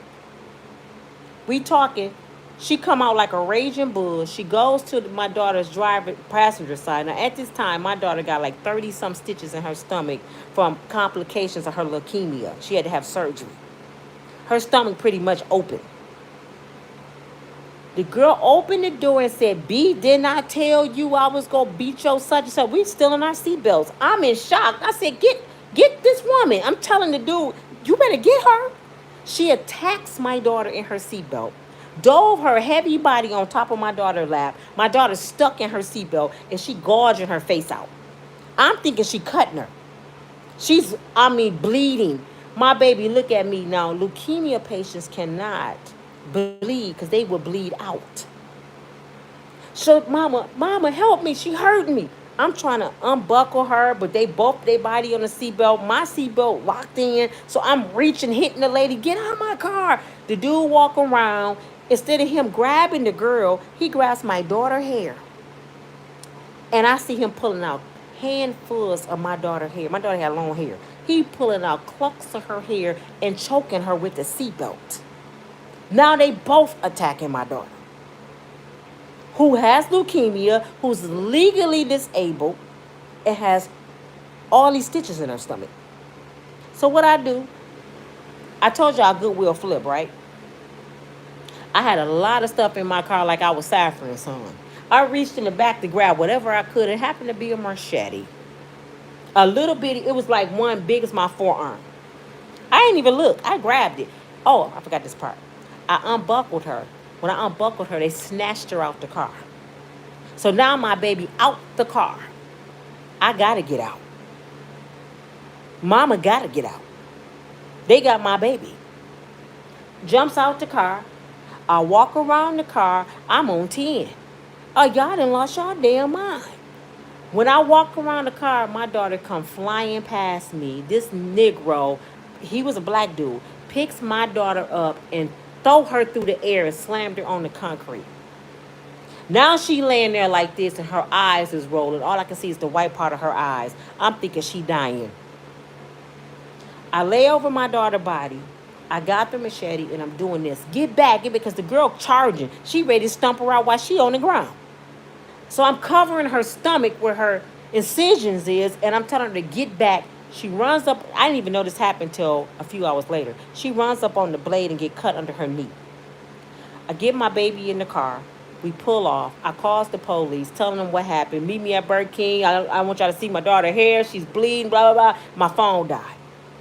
So my daughter's screaming and hollering, her face on fire. I don't know if she cut up. She's sick. She said, Mom, just take me home. I got to go get my baby off the school bus. I need to get cleaned up, and then we can go back, call the police. We did that. Called the police back. I said, I'm the one that talked to you a couple hours ago, and my daughter got jumped, and I need y'all to make a police report. Then we're going to the hospital. He said, okay, meet me at Burger King. We pull up to Burger King, y'all. I never been in trouble in my life. My daughter never been in trouble in her life. Police officer pull up. I put my hands up. I said, sir, would you like me to come out to give my statement? He said, yes, step out the car. Do you know when I got out the car, he treated me like a criminal? You got the right to remain silent too. I said, what? Start reading me my Miranda rights. I said, what are you talking about? He said, the victim is at the hospital. I said, no, my daughter is the victim. Come to find out, I hit her on her knee when she was running up. And it went through her tendons. So she ended up being in the hospital for 3 days and had to get surgery on her knee. I think she ended up with like 20 stitches. It was short, but it was deep. And it was an accident. I never even knew I had contact with her. I'm just saying, get back. You're not going to stump my daughter out. You already done beat her to a pulp. I didn't charge at her, but this is the story they told the police. I charged at her that I was swinging. Some white guys was working on a building over there, saying I was chasing, the black lady was chasing the Mexican lady, swinging a machete trying to cut her head off.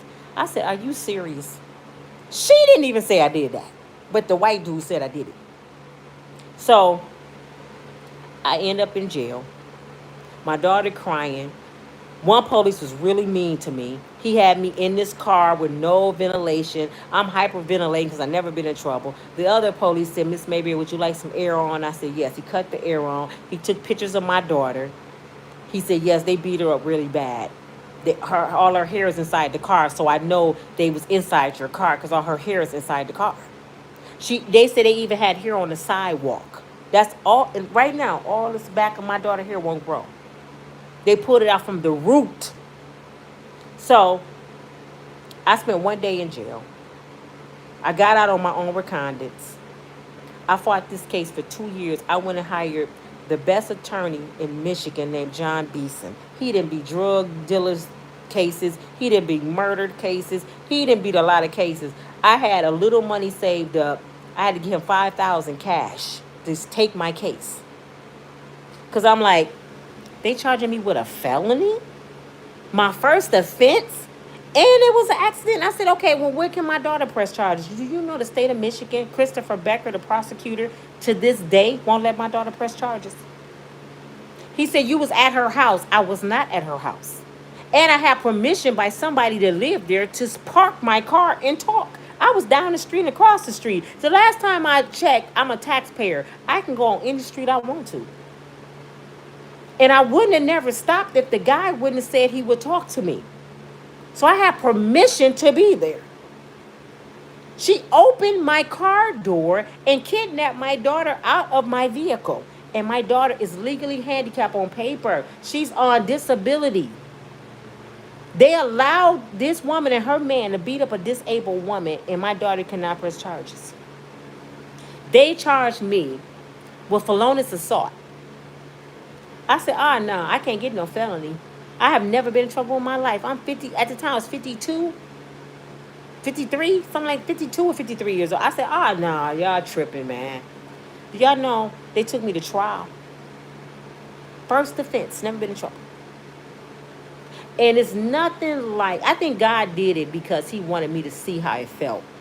God don't make mistakes.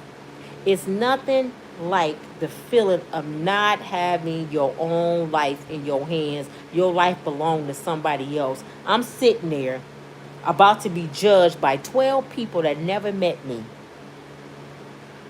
and a judge that don't know me, and my life is in their hands. So I know how it feels when you in that chair. I thought I was gonna die.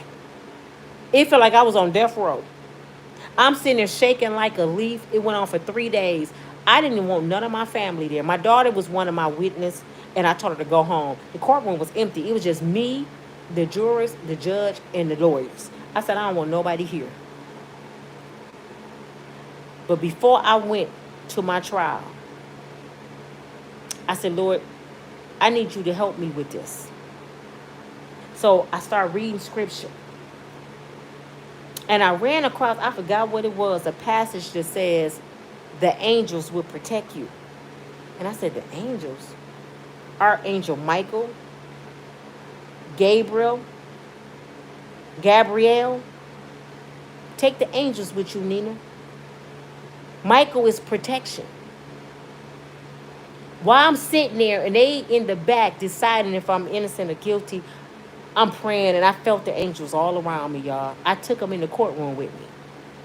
I said, I don't know how this angel thing work, but God said it worked and y'all need to protect me. He came back a hung jury. 3 white men said I wasn't guilty. 2 people said they was indecisive. All the Karens on the panel said I was guilty. Every single white woman said I was guilty. But see, all 12 got to come into agreement before they can charge you. So it was a hung jury. So I'm thinking now, oh, they finna throw it out. No. The little white prosecutor, who was my kid's age. No, I'm taking you back to trial if you don't plead. What? Well, let's go back to trial then. So I had to wait another 6 months. I said, I cannot believe this man won't throw this case out. The day my second trial started, I'm sitting there. Not one black person on the damn jury. And a Mexican guy said, sir, I want to ask a question. He said, how are we her peers and I don't see not one black person? A Mexican guy said that. He said, well, the peers mean your income, your neighborhood. It don't mean your race. He said, but we can't identify with what she goes through if we're not her peers. So he was like, well, he said, I'm not trying to be racist here, but a lot of black people don't vote and they don't drive legally. He said this. So we can't find them to pick them. That's a damn lie. I am 55 years old. God, my witness. I never been called for jury duty. The only person ever been called for jury duty in my family is my son, David. They don't call us for jury duty because they don't want us up there. But I'm sitting there next to it's me and my black attorney against all these white folks. And I looked over there and I said, I can't do this no more. John, I quit. He said, what you mean? I said, I'm finna have a heart attack. I'm finna fall. I feel myself about to die. I cannot go through this again. My anxiety is off the roof, right off the top. I can't. So he told the judge, she don't want to do it no more, man. We got to do something. They go in the back.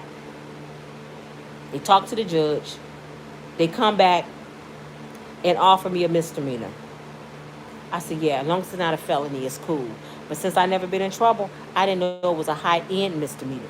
It's just like a felony. So I signed the papers to have a high court misdemeanor. Guess what? I can't work in daycare no more with a misdemeanor like that. I can't be a manager no more. I can't work in banking no more. This is my field that I worked in all my life. So now I don't have a job. I didn't pay him all my money. I don't have a job. My rent where I was staying went from $1,200 to $1,800. That's when all the rent started going up. The COVID had hit. My kids had got COVID. So everything that went crazy again in my life again. But this time I lose my apartment because I can't pay for it. I end up back in my car. So when this little girl telling my story, I'm living with my son, I'm a bum bitch. You a damn lie. Do I live with my son? Yeah. ain't that great that I got a son that got his own place, a black man that work and got his own car and his own place, and I can come lay in my son's house? Ain't that something good? She act like that's something bad. I got a working son over here that I can lay in his. I'm in his king size bed right now, and my son on the couch. He love his mama so much he gave me his bed. Cause he know how I raised him. He know my mama only down for a minute. So she got on social media, YouTube. Go watch the video. It's the first video. She holding the phone with my picture on it. She's showing my video. I want y'all to watch it. She told everybody, I'm on the internet talking about everybody and I'm a bum bitch living with my kids and always been on welfare. Girl, you a damn lie. You don't know my story, little girl.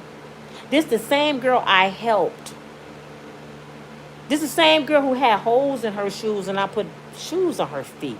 This the same girl I took out your comfort zone in Michigan and took you to the ocean.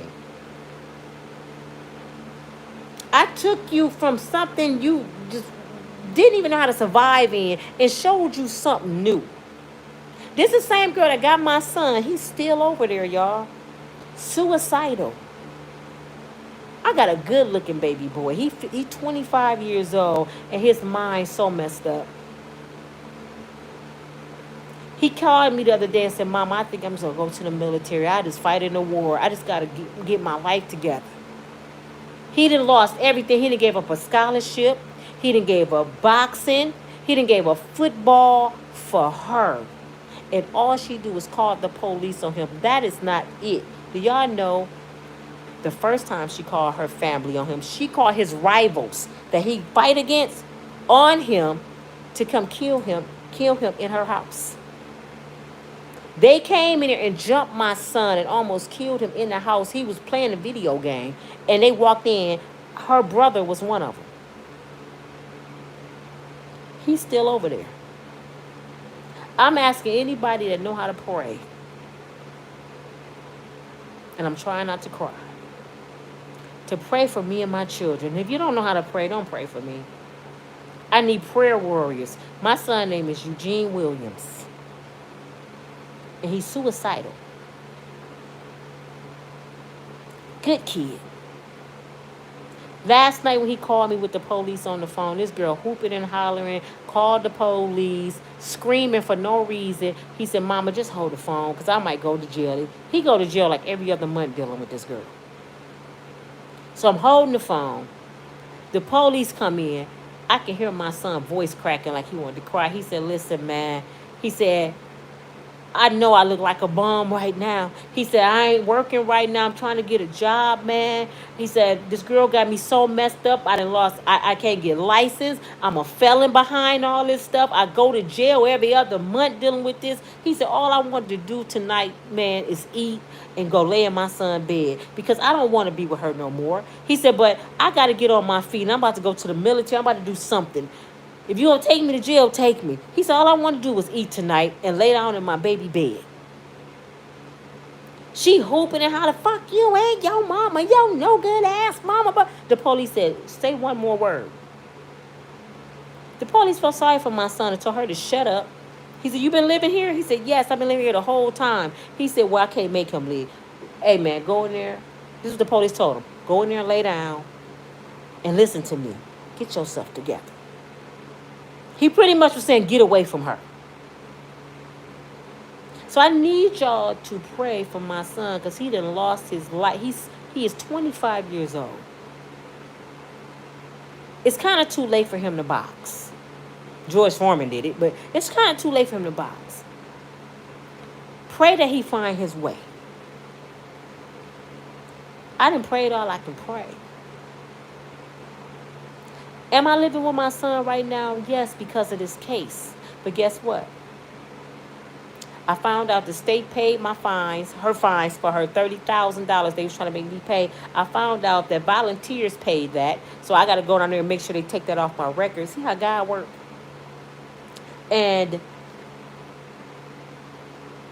I started YouTube. This is what y'all don't understand. I was laying in my son's bed one day, discouraged because I couldn't find. Oh, let me go back a little bit. When I couldn't find a job, I didn't feel sorry for myself. You know what I did? I don't know why 1850. 1850. I'm gonna play that number. I was outside of Five Guys Burger, and I looked at the sign. Me and my daughter was doing something, and she said, "Mama, did that sign say 1850 an hour?" I said, "No, that can't be right. They lying." So people was coming out, and my daughter happened to know a girl that worked there. She said, "Hey, Fish," her name was Fish. She said, "Hey, Fish, they pay 1850." She said, "Yeah, plus commission, but plus tips." I said, "They pay 1850 to flip a burger." I applied. I got the job. I was making 1850 after tips. It came to $22, $23 an hour. I flipped burgers like I never flipped burgers before. I'm not too proud to do no job. She forgot that part. But ask her where she ever worked.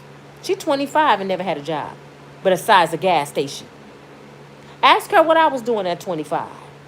I had a daycare through the state of Michigan. I was driving a brand new Camry. I had a townhome full of nice furniture, and I had a boutique at 25 with 2 kids.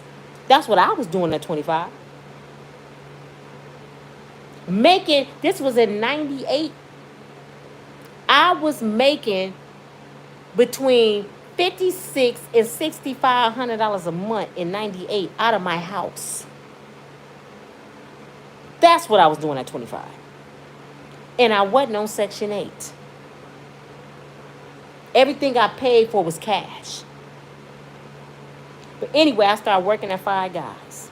People used to come in there and laugh at me. Oh, bougie black women. They used to see me speaking unbreakable strong woman on the internet all the time. She's speaking this unbreakable strong woman shit, and she working at Five Guys. How much you make? I said, how much you make? Well, I'm a secretary. I said, what you make? About 17, 16? I make 23. You ain't making no damn $23 an hour. My manager was standing there. He said, yeah, she making $23 an hour. I'm making more than them flipping burgers, and they working in the office. I said, so keep laughing, and I'm going to keep flipping. What you want on your burger? Do you want some extra cheese? I'm not too proud because I was raised by proud parents.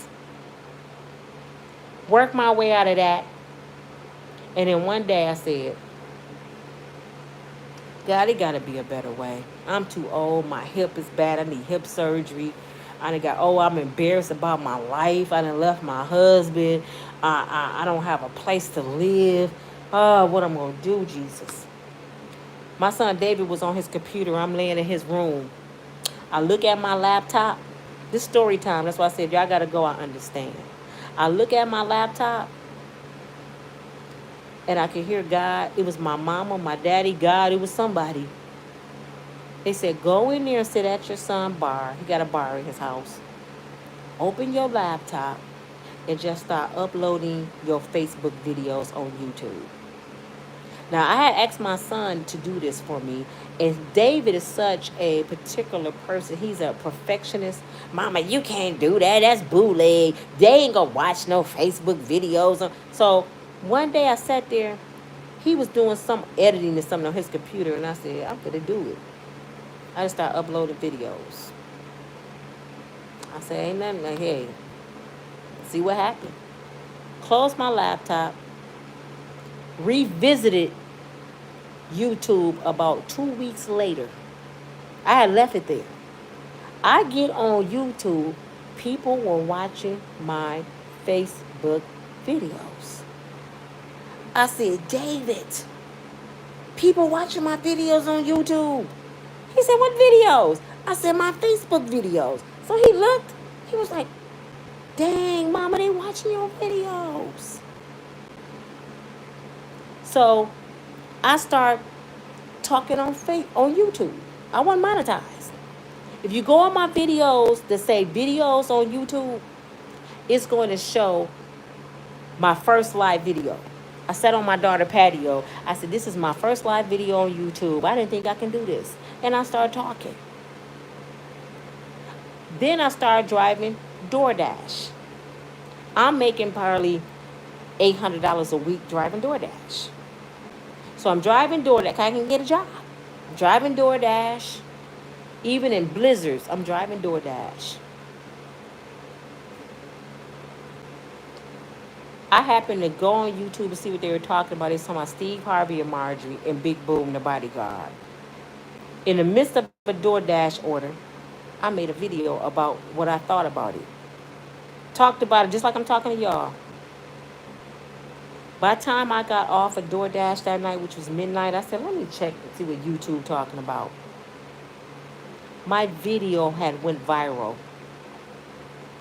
I said, David, oh my God, my video almost had 100,000 views. He said, oh, heck. So he said, Mom, you got to keep making videos. I kept making videos. This was September last year, y'all. Last year. By the time, no, it was August. By the time Labor Day came, we was at the park barbecuing. I looked at my phone to check my videos.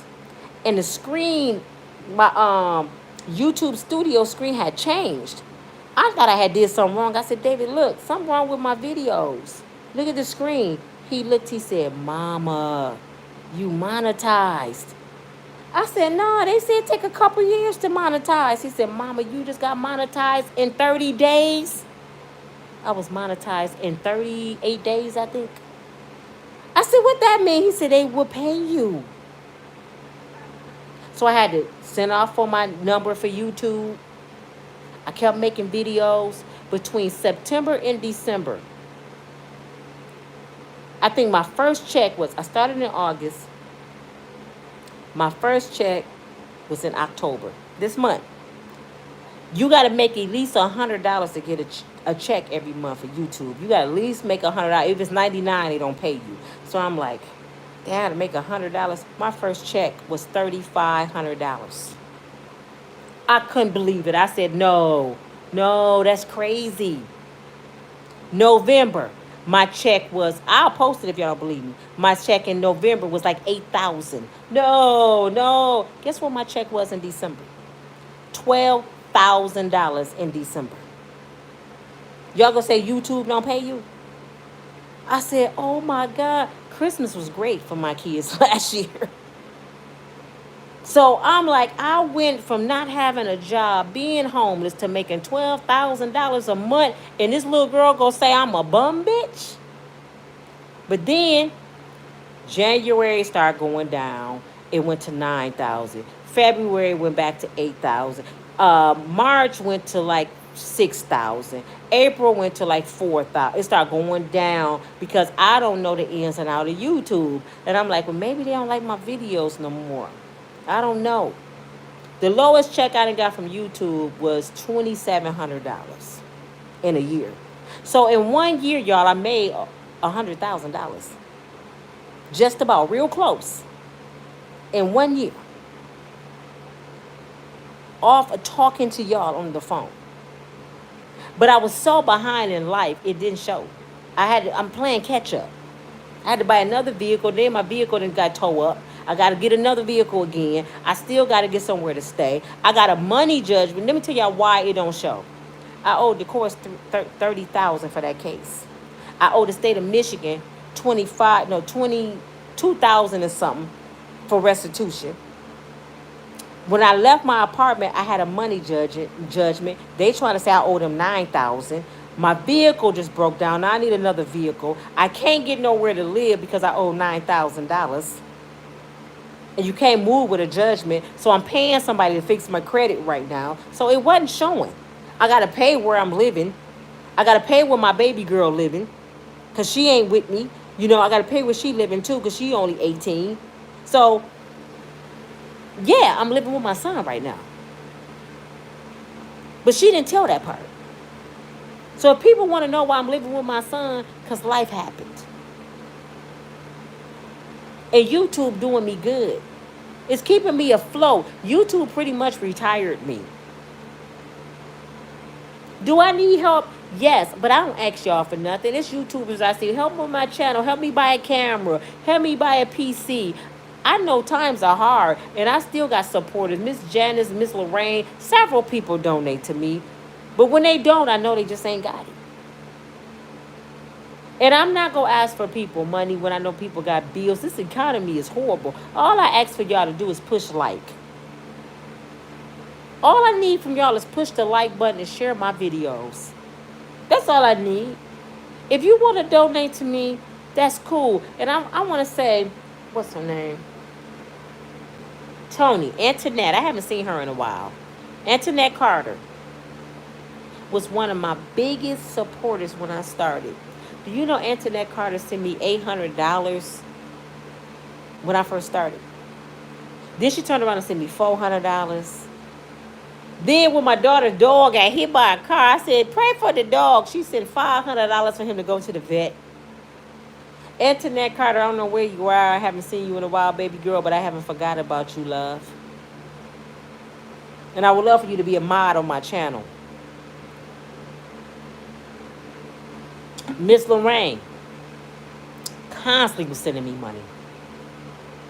Constantly praying for me.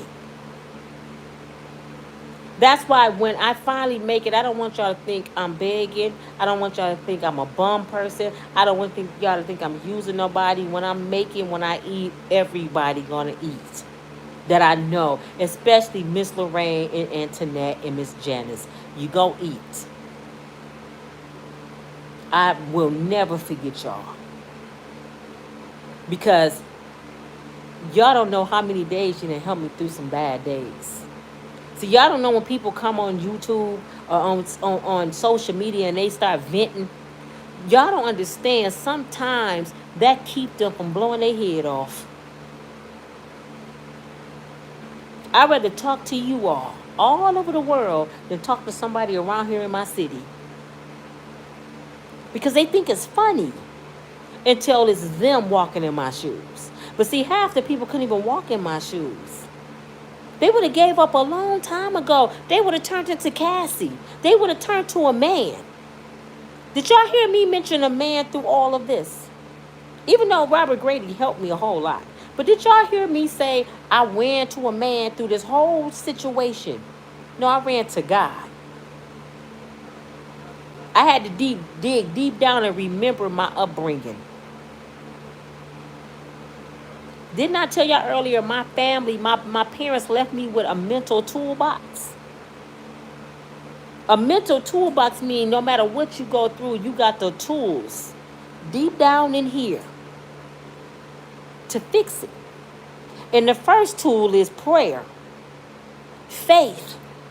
But faith without works is dead. I had faith that I would get out my car, but I had to put it in the work. And the work was flipping burgers at Five Guys. And I was racially discriminated against. I forgot that part. I had a mental breakdown twice at that job. They racially discriminated against me. I had a little white kid throw a whole pot at me. And I could have sued Five Guys. But I'm like, no, I'm just going to leave. Heart attacks run in my family. My mother died from a heart attack and so did my sister. So I'm high risk. If I feel like I'm high risk in something and I feel my health is bad, it's hard for me to go. That's why I don't deal with nothing ass dudes. You will not kill me. That's why I would cut my kids off if I have to. You will not kill me. I done helped everybody. I done lived the best of the best. I done had the nicest homes. And she forgot to say this too. My father bought me a house. I was a homeowner. She forgot that. This before her. I was a homeowner that my father bought for me. She forgot I lived in a beautiful ranch-style house in Algier Heights. My kids never lived in the hood. She forgot that part. My kids always lived in the suburbs and lived in nice school system areas. My kids always got a car as teenagers. You know what I'm saying? They had the best life ever. We wasn't rich, but it didn't show. They always had a working mother. That's why everybody loved Aunt Nina's house. I was Aunt Nina. Half these grown kids around here that's friends with my kids grew up in my house. And when I say grew up, I mean coming over there every weekend, every summer. I would come home from work at any given time. I got a house full of kids. I'm like, what you doing over here? Oh, I'm here. I'm here for the weekend. Oh, okay, go on in. Y'all know the rules. They knew my rules. Keep my house clean. I don't care what y'all eat. Keep my house clean. Don't have nobody in my house without my permission. And show respect. I didn't have problems with kids back then. These kids now, oh, I would have to crack their head. But the kids that grew up with my kids, they were good kids. And then my good kids grow up and meet people like her and have babies.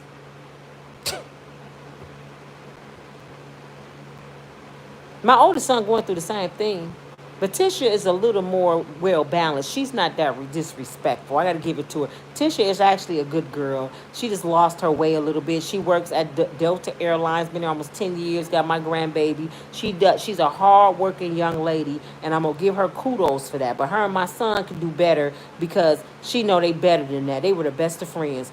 I can't stand nothing more than a woman that meet a new dude and try to mistreat somebody that was good to you, to appease him. Don't do that. If your daughter got a good father, give him credit. My son don't miss a beat with his daughter. But she let everybody think he's a deadbeat because she got a new baby daddy. Don't do that. She stayed in my house too. You know what I'm saying? She stayed there too. And Rashia want everybody to believe she was letting everybody lay up. My mama didn't let nobody lay up. How did my son end up staying with you when I went to Birmingham if your mama and grandmama didn't play that? And the only reason you was in my house, little girl, because I felt bad for you and I thought I was helping you to be a better person, to get on your feet so you can get your handicapped mom and y'all get a place together. I even told her, I said, when you get a place down here, we can send for your mother. Your mother will love Birmingham. And she dogging me out. Every time I see her mother, I embrace her mother and kiss her on her cheek. Her mother younger than me. Her mother only in her 40s. I'm in my damn mid-50s.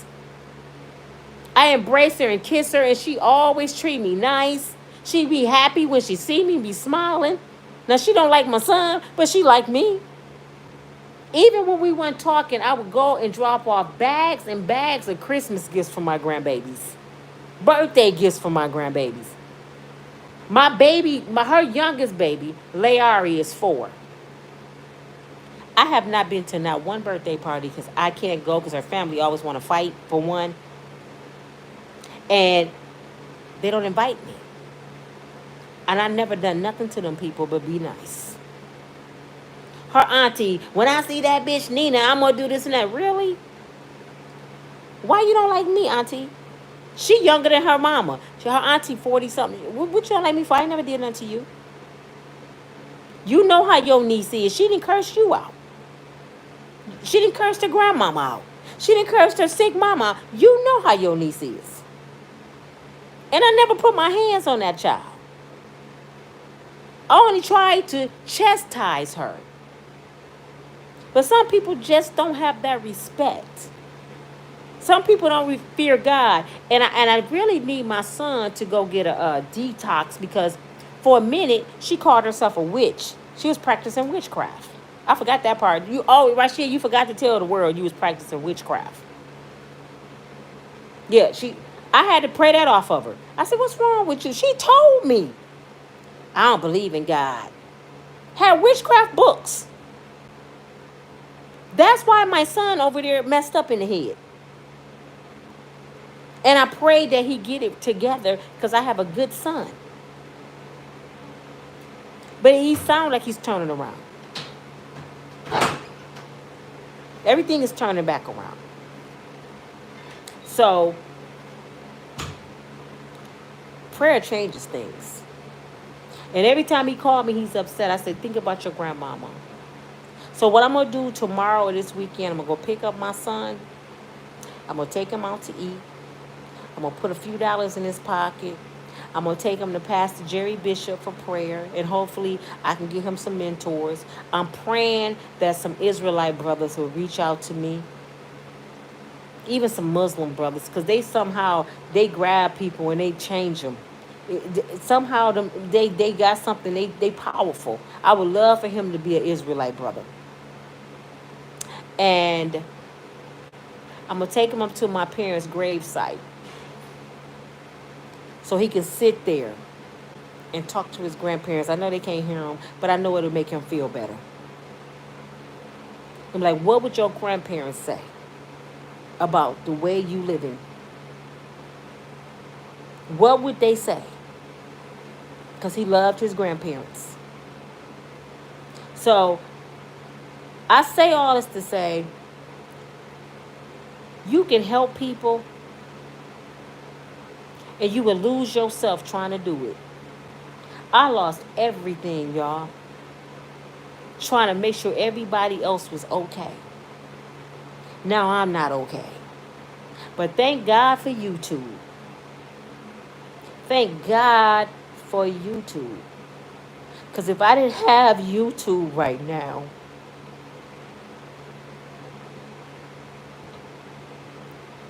I would be homeless with nothing. It's sad that you help people and they dog you out. It's sad that you have a good heart and all you want to do is talk. And all you want to do is bless people and they treat you like shit. This is a horrible world. And if you don't stay prayed up, you will become a part of it. Without prayer and God, where would I be? I done had enough. I'm at the bitter end of my ropes. I found myself going off today, man. Cursing and mad. Do y'all know how much counseling and prayer that took me to another place, that I was in a good place in my life, in my mind? I wasn't arguing with nobody, and these people brought me down to that demon time that I was at today. And I realized, because I'm entertaining a lot of demon time mess like Diddy mess. And you know what spirits do, evil spirits, they don't leave, they just transfer to different bodies. Even through your phone. I done had a Diddy overload. Now, my life is being confused and chaos. Because I'm too worried about what Diddy and Cassie them doing. But what's so sad, y'all, the reason I got to keep talking about them, because that's what people like. I like to talk about overcoming. I like to talk about God. I like to talk about how to help people get over heartbreak, how to make some money. But them kind of videos don't sell. People like drama. All you gotta do is go on Tisha Tales. I ain't saying she drama. I don't twist my words. Tisha the bomb. Tisha, she's the bomb. I love her. I love Tasha K. I love Sherelle's World. There's a lot of people I really enjoy watching. But what I mean by going to their channels, they do celebrity news and they really, really good at it. But look at their views. Look how many subscribers they have. Almost 1 million. You know why? Because people love to hear bad news. That's why. So they give it to them. And they give it to them good. They probably don't like it either. But they know that's what the people want. So they give it to the people. I don't like it. That's why I don't go into detail with my videos. If y'all notice, I don't go give people police report and show clippings of how many times they've been arrested and who shot John, because I don't glorify people pain. Once you in the dirt, once you've been in the dirt, you don't want to go back to the dirt. Once you've been down on your knuckles, you know somebody else's hardship is not a joke. Even if y'all don't like Diddy, he going through something right now. It's not funny. Because that can easily be you or one of yours. And the way God works, he'll make sure you go through the same thing. So be careful who you laugh at. Be careful who you wish hate on. because it'll come back to you like a boomerang. So when y'all say you taking up for Diddy, no, I'm protecting me. I'm protecting my life. I don't want to be Diddy. So I got to be careful what I say with this. This tongue gives life and death. I'd be dang if I wish death on somebody and my daughter beat death. Nah. My brother did 28 years in prison and came out with his sound mind, working a job, been out of jail for years, been on his job for years. A1 credit, God delivered him from prison after 28 years. Do you think I'm going to wish something bad on somebody else when God blessed me to have my brother back? Nah, I can't do it. All I can do is pray for devils. It's easy to pray for people you love. That's easy. Try praying for somebody you don't like. That's when you're a better person. It's hard for y'all to pray for Diddy, but that's what you're supposed to do. And I'm not saying pray for him to get off. Pray for him that he find God before he leave this world, because he's in the demon time world. He's out there. Pray that he have an encounter with God, because it's so good. Until you is personal with God. See, that's why when people be telling me you believe in something you can't see. I feel bad for people like that, because when I was a kid, y'all, my parents told me about God. They made me go get baptized. They was members of a church for 45 years. But when I became a woman, I met them on my own. So people that say it ain't no God, I feel sorry for you, because I didn't have a personal encounter with him. I know he real. So I don't care what nobody else think about him. I feel bad for you. You don't know who he is. You never came personal with God. He never made a way out of no way for you. When I was in that car, it was just me and God, and that's where he wanted me to be. That's why I stayed there. I said, okay, Lord, it's me and you now. You got my attention. I don't have no distractions. My husband gone, my kids ain't around. I can't work. I don't have nothing. It's just me and you. This is where you want me to be? I actually need to post that video that night when I thought I was dying and I was in the car by myself and I was talking to God. That video went viral too. I said, my mother always told me you can't pray and worry. And she left me with 2 passages, scriptures. She said, baby, trust in God's unchanging hands. He can do all things but fail. And he has never failed me yet. So to the little girl that lied and called me a bum bitch and I'm a baby mama with 4 baby daddies, 3 baby daddies and 4 kids, I am. To the woman that said that I live with my son, I do. But make sure when you tell my story, you put in there, through all the stuff that woman been through, she is now an unbreakable, strong woman. Don't forget my title. And when I write this book, make sure you go buy it, because it's going to be a bestseller. There's a whole lot of stuff you left out my story, baby girl. You have no clue. You have no clue. I've been through some storms, but that's why it's called going through. And every storm I ever been through, I came out of. And I'm going to come out of this one too. Just watch what I tell y'all. Give me a few months or less. I'm going to be making videos from my own place. And I'm going to have my own PC. And I'm going to have my own camera. And I'm going to have my own lighting. Call those things that be not as though they were. I'm already a YouTuber with 500,000 views. And I only got 50. But I already got 500,000 views. With subscribers. I only got 57. But I already, in my mind, I already got 500,000 subscribers. And I want to ask y'all a favor, though. Can y'all do me a favor? I'm so glad that y'all watching me tonight. Thank you. It's over 200 people that haven't pushed like. I swear it. Listen, if you're not subscribed to my channel,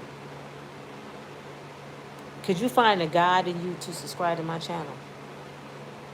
Just to support, please. If you haven't pushed like, could you please find a God in you? Because some people just come on here to see you fail. But this ain't that kind of channel, y'all. Find a God in you to push like.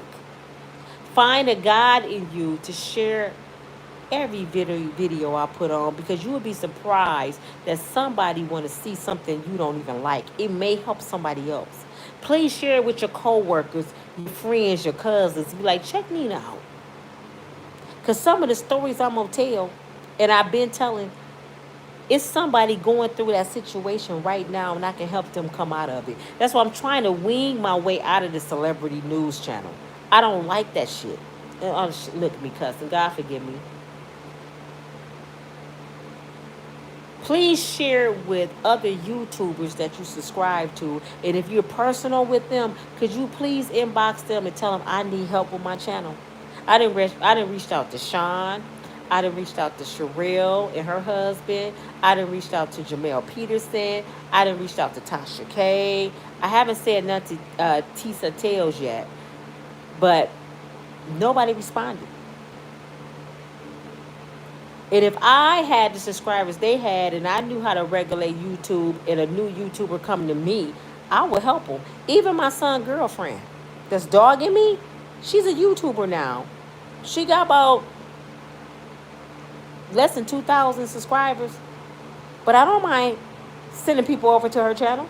It ain't going to take no money out of my pocket. And it's going to feed my grandkids. I don't have a vindictive heart. I don't have a hateful heart. It's enough money for everybody to eat. That's why I'm always blessed. But if you know any YouTubers, just please ask them to check out my channel and tell them I'm trying to reach out to them.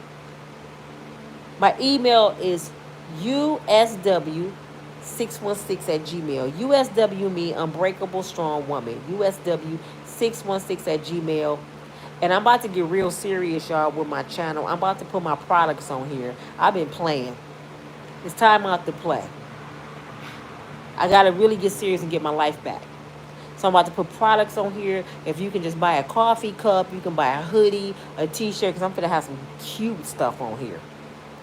And I need you to buy some fashion jewelry. You might want to buy somebody a Christmas gift. I'm about to do affiliate marketing. If you know anybody know how to do affiliate marketing, please email me. If anybody on here that know how to do investments, please help me. I'm trying to learn about investments. Anybody have any money making ideas, I need y'all to be my mentor. I'm starting from the bottom again. But now I don't have no space to fail. I'm 55. And I did the calculation about my daddy. Today is my daddy's birthday. Guess how old my daddy is today? Well, yesterday. Is today the 3rd? Yeah. Well, now it's the 4th. My daddy would have been 99 years old. Ain't that crazy? My daddy was born 1923. 1923. He was 99 today. My mother was born 1928. They had me at 40 and 42. My father died at 82 years old. He died 17 years ago. My mother died 15 years ago. My sister died 16 years ago. My niece died 15 years ago. My rocks are gone. If my parents were still here, my oldest sister, I would have never went through none of this. My rocks are gone. That's why it's important for you not to enable your children. Teach them how to eat when you're not here. Give them that mental toolbox.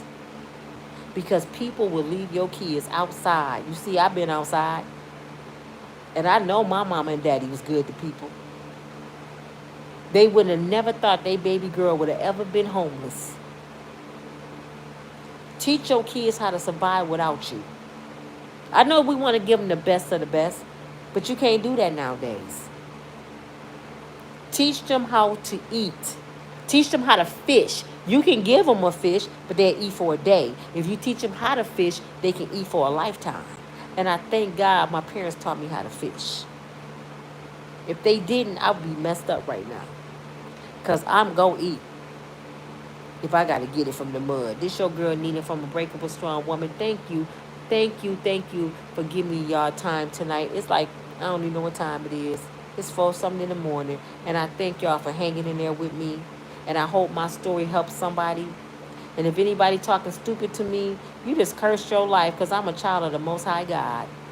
If you found anything I said funny, you just cursed your life. Because when I talk and speak, I'm speaking from a good place. And I pray that somebody hear my story that's 25, since my son, big girlfriend, don't want to hear it. And they hold on to my story and don't be a baby mama. Don't ever be on Section 8. Be better than me. You don't need Section 8, baby. That's the way of the system to enable you, to handicap you. You don't need no food stamps.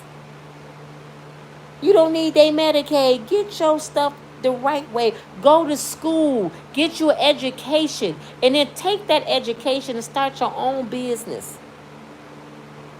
My daughter has a friend that does hair named Raven. Do you know Raven never worked for nobody? And she's, what, 33 years old? And Raven make over $100,000 a year doing hair.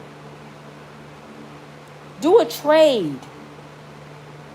Just make sure you put your money in the right place. Stop spending your money on this designer clothes and stuff. Make sure you invest. Don't be an old woman like me and don't have nothing to fall back on.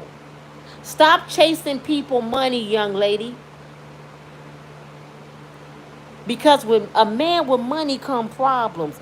You not gonna get a man with money and you live your best life and don't have no issues. A man with money got options. Always have your own. Even if you got a good husband, make sure you always have your own. Just in case it's a rainy day.